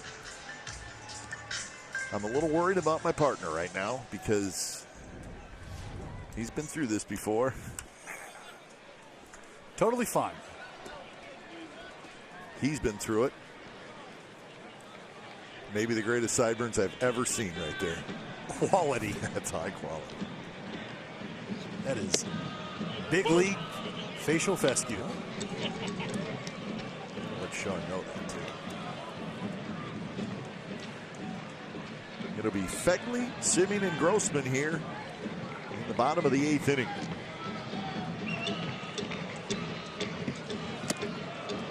Quick 0-2 to Fegley, who has struck out, hit a fly ball to right field. Trinan is in the A's bullpen and throwing.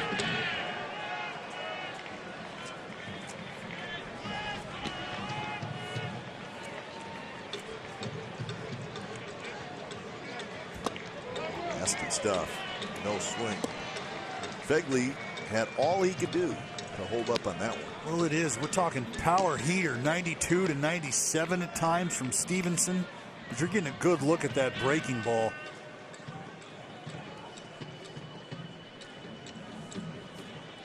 There he is, the B train. Just off the end of the bat to keep the count 1-2. Tell Stevenson's got good stuff, and he's got a little bit of a herky-jerky delivery.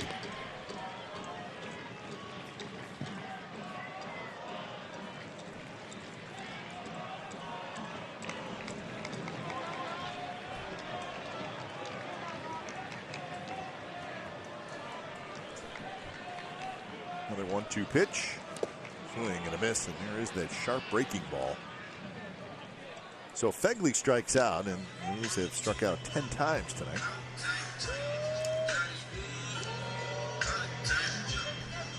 Malley had a good heater going. Slider. You see the slider here from Stevenson. It's been on display. Hasn't really featured it for a strike. Hasn't really needed to.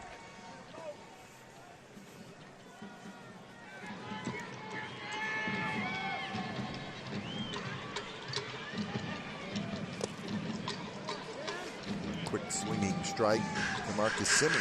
Well, what these hitters are picking up right now type is the arm speed from Robert Stevenson.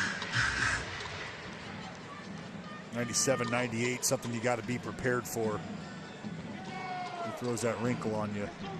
It's tough to make that adjustment. Puig goes over a little bit, waits, and Puig has it, and that's the second out.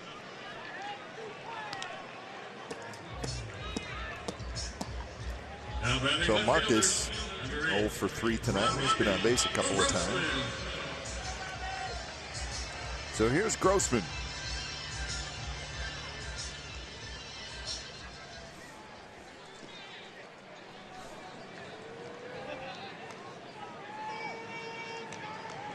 Grossman 0 for 3. Shallow left center, and it's got a chance to fall, and it does. Grossman will take it.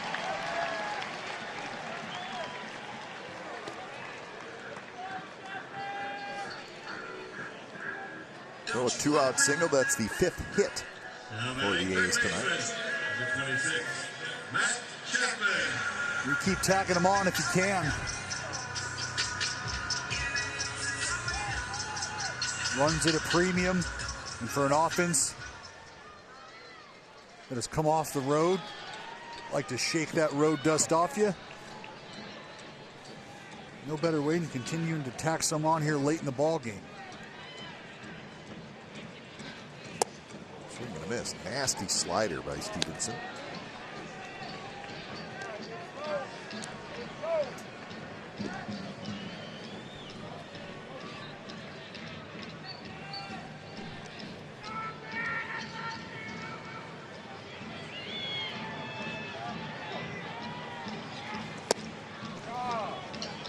Chapman tonight, a quiet night. He has struck out 3 times. Once swinging, twice looking. Well, you see the way he took that pitch there, and again, Stevenson hasn't thrown a slider for a strike in the zone or a called strike yet, but that just gives you an idea of how dirty this pitch is. Nowhere near the zone, and he's still getting swings and some checks on that.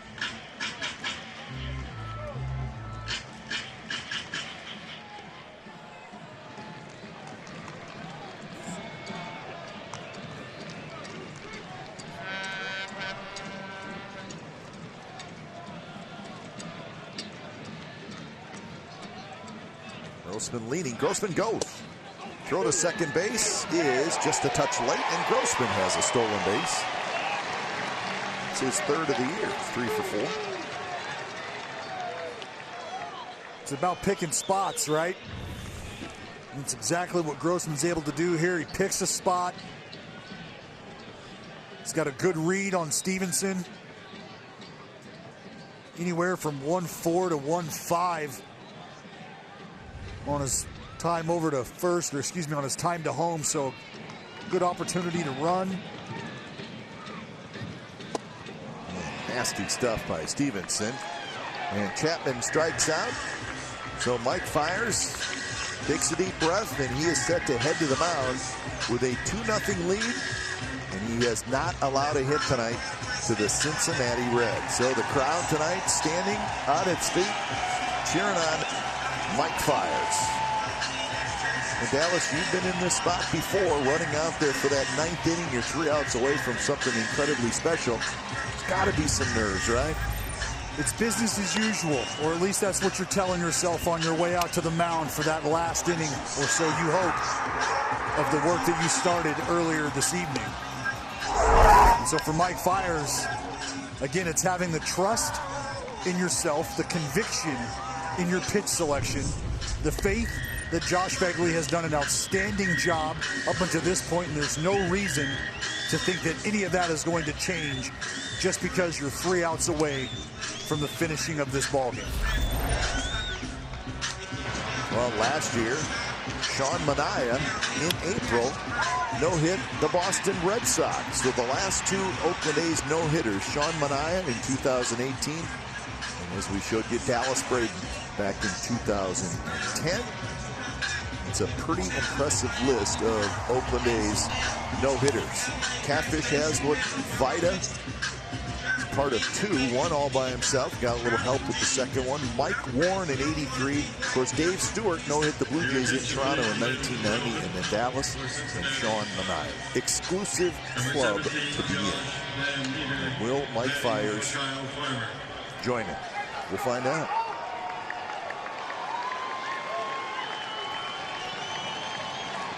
And we're going to have a pinch hitter, Josh Van Meter, is going to hit for Farmer. Van Meter is a left-handed hitter.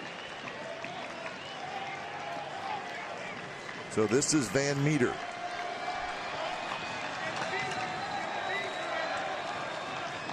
Van Meter is a rookie, just called up.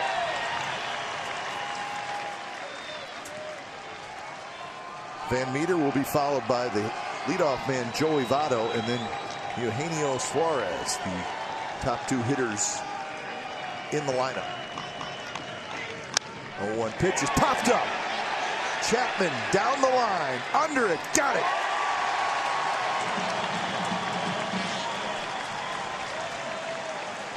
One out in the 9th.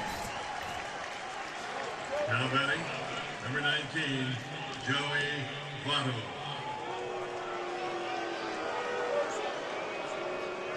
So here's Joey Votto. A big challenge for Mike Fiers. If you were going to have a test at any point in time during the ball game, Joey Votto is going to present a very, very tough test. Votto is 0 for 3. First pitch, a little bit low. He thought he had tied the game in the 6th inning, so did we. Ramon Laureano went up over the wall. They took a home run away from Votto.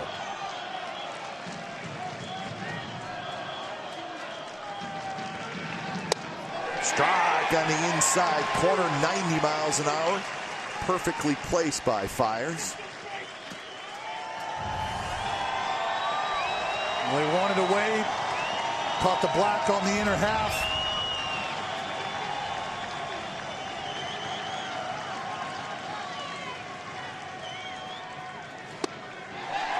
And Votto able to hold up on a pitch that was close.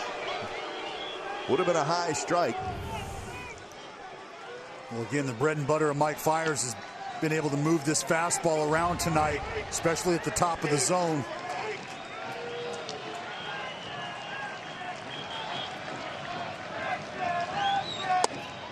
3-1.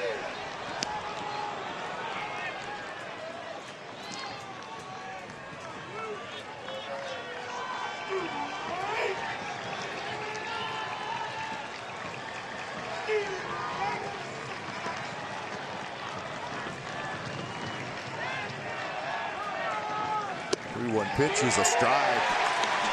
Took a little off. A changeup on 3-1. He got the call.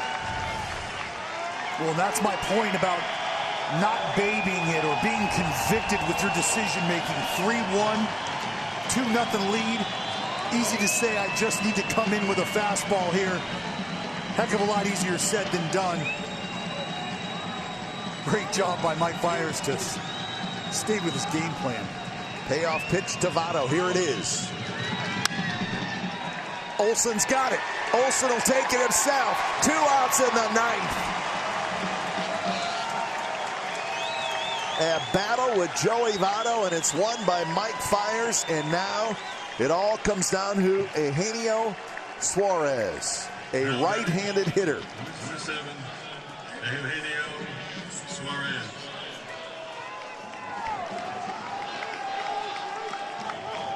Everybody on their feet in the stands and in both dugouts. Suarez 0 for 2 with a walk. First pitch right in there for a strike. Fiers jumps ahead. 127 pitches for Mike Fiers.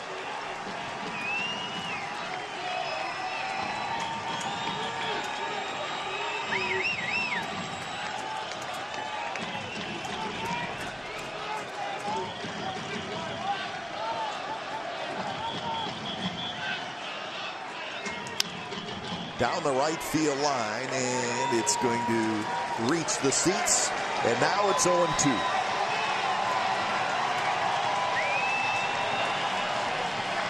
Drama at the Oakland Coliseum.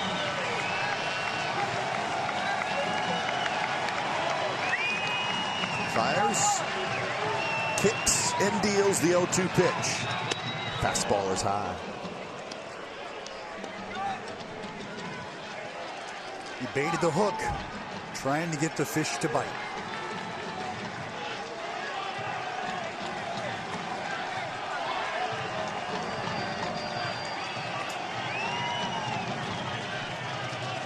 One-two pitch, and again a little bit high, and Suarez checks his swing. So the count even at 2-2.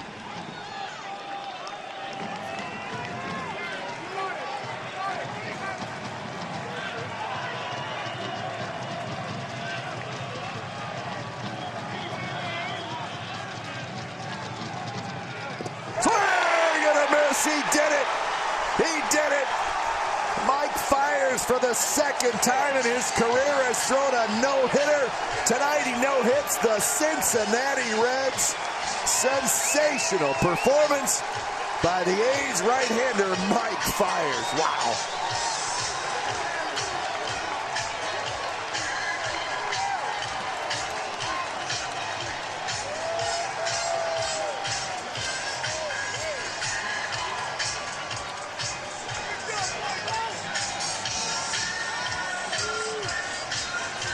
Well, Dallas Braden, you can now take a breath.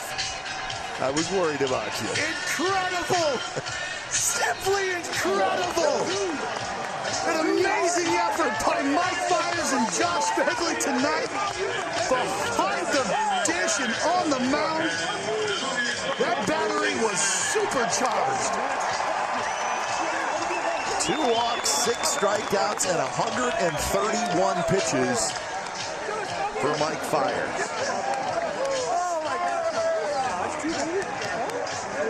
So this is how it ended. He got Suarez swinging on that big curveball. That's right. 2-2 after Suarez spit on the fastball. And who better to put a bow on the party than Uncle Charlie himself?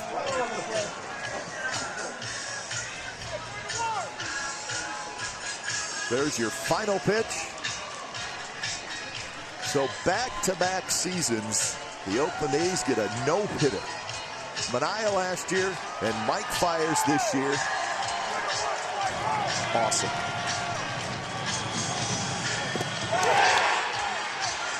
So let the celebration begin. And well deserved.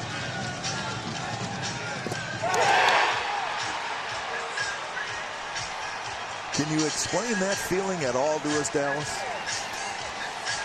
I wish I could. You can't really feel anything at that moment in time. You appreciate the fans, you appreciate your teammates, and you just kind of soak up your moment on this rock just for today. Isn't it strange?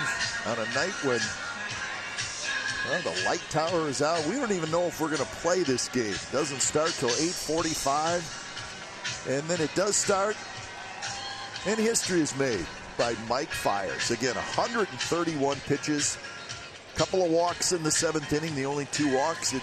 I wouldn't say it ever looked like he got tired. I mean, how can you get tired, right, with all the momentum? But Mike Fiers, a no-hitter.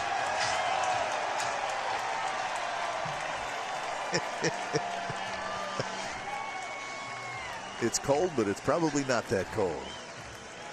So Kara's downstairs, so she's going to interview the hero. No-hitter. Mike Fiers, take it away, Kara. Incredible. Ducked out of the way just in time. Mike, how are you feeling right now? I'm just glad they got those lights working. Wow.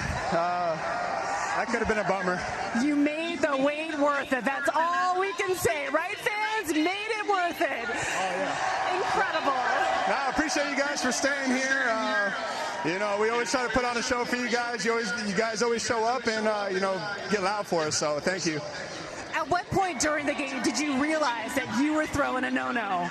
I knew. Oh, really? Yeah. I don't like when guys say they don't know. You usually know. You don't want to think about it a little bit later. But yeah, I mean, I knew. And he said, "Put me back in. I got this." Oh yeah. I had to tell Bob, you know, I'm good. He was talking to me. He was looking out, you know, for my health. But you know, I'm just glad he stuck with me. What can you say about your defense? A couple of amazing catches. Ramon Laureano, 6th inning, incredible. Well, Ramon's catch, he's done that once or twice, so that's a normal play for him. You know, Profar, another amazing play. Man, Fagley calling a great game, sticking with me as well. It was just a well-played ball game. I mean, we fought it out and we won the game, so that's the big part. And I know you've thrown a no-no before, but how does it feel to join this elite club here in Oakland as an Athletic? It's fun, man. I love playing here. I love playing in front of these fans, and I love playing for these guys here. It's amazing. Delayed game or not, something was working tonight, Mike. Congratulations. You go celebrate with your teammates. We'll see you back here later this homestand. Great job. Thank you so much. Thank you. Guys, back up to you. All right, great stuff from Mike Fiers. A no-hitter tonight, 2nd time in his career. And he was just rolling along. And, of course, the 2 defensive plays back-to-back. Profar in the 6th inning, and then Ramon Laureano, and they saved the game, and they saved the no-hitter. Appreciative of his defense, appreciative of the fan base, appreciative of his battery mate, his catcher, Josh Fagley. So hugs all around from Mike Fiers. All right, and let's not forget, the Cincinnati Reds scored 37 runs in their last 4 games. They came in a very hot team. They get no hit tonight by the A's right-hander, Mike Fiers. We can't wait to come back. We'll step aside with a quick break. We'll come back to the Coliseum and talk more about a no-hitter. The lights were on and everything. Huh? Awesome.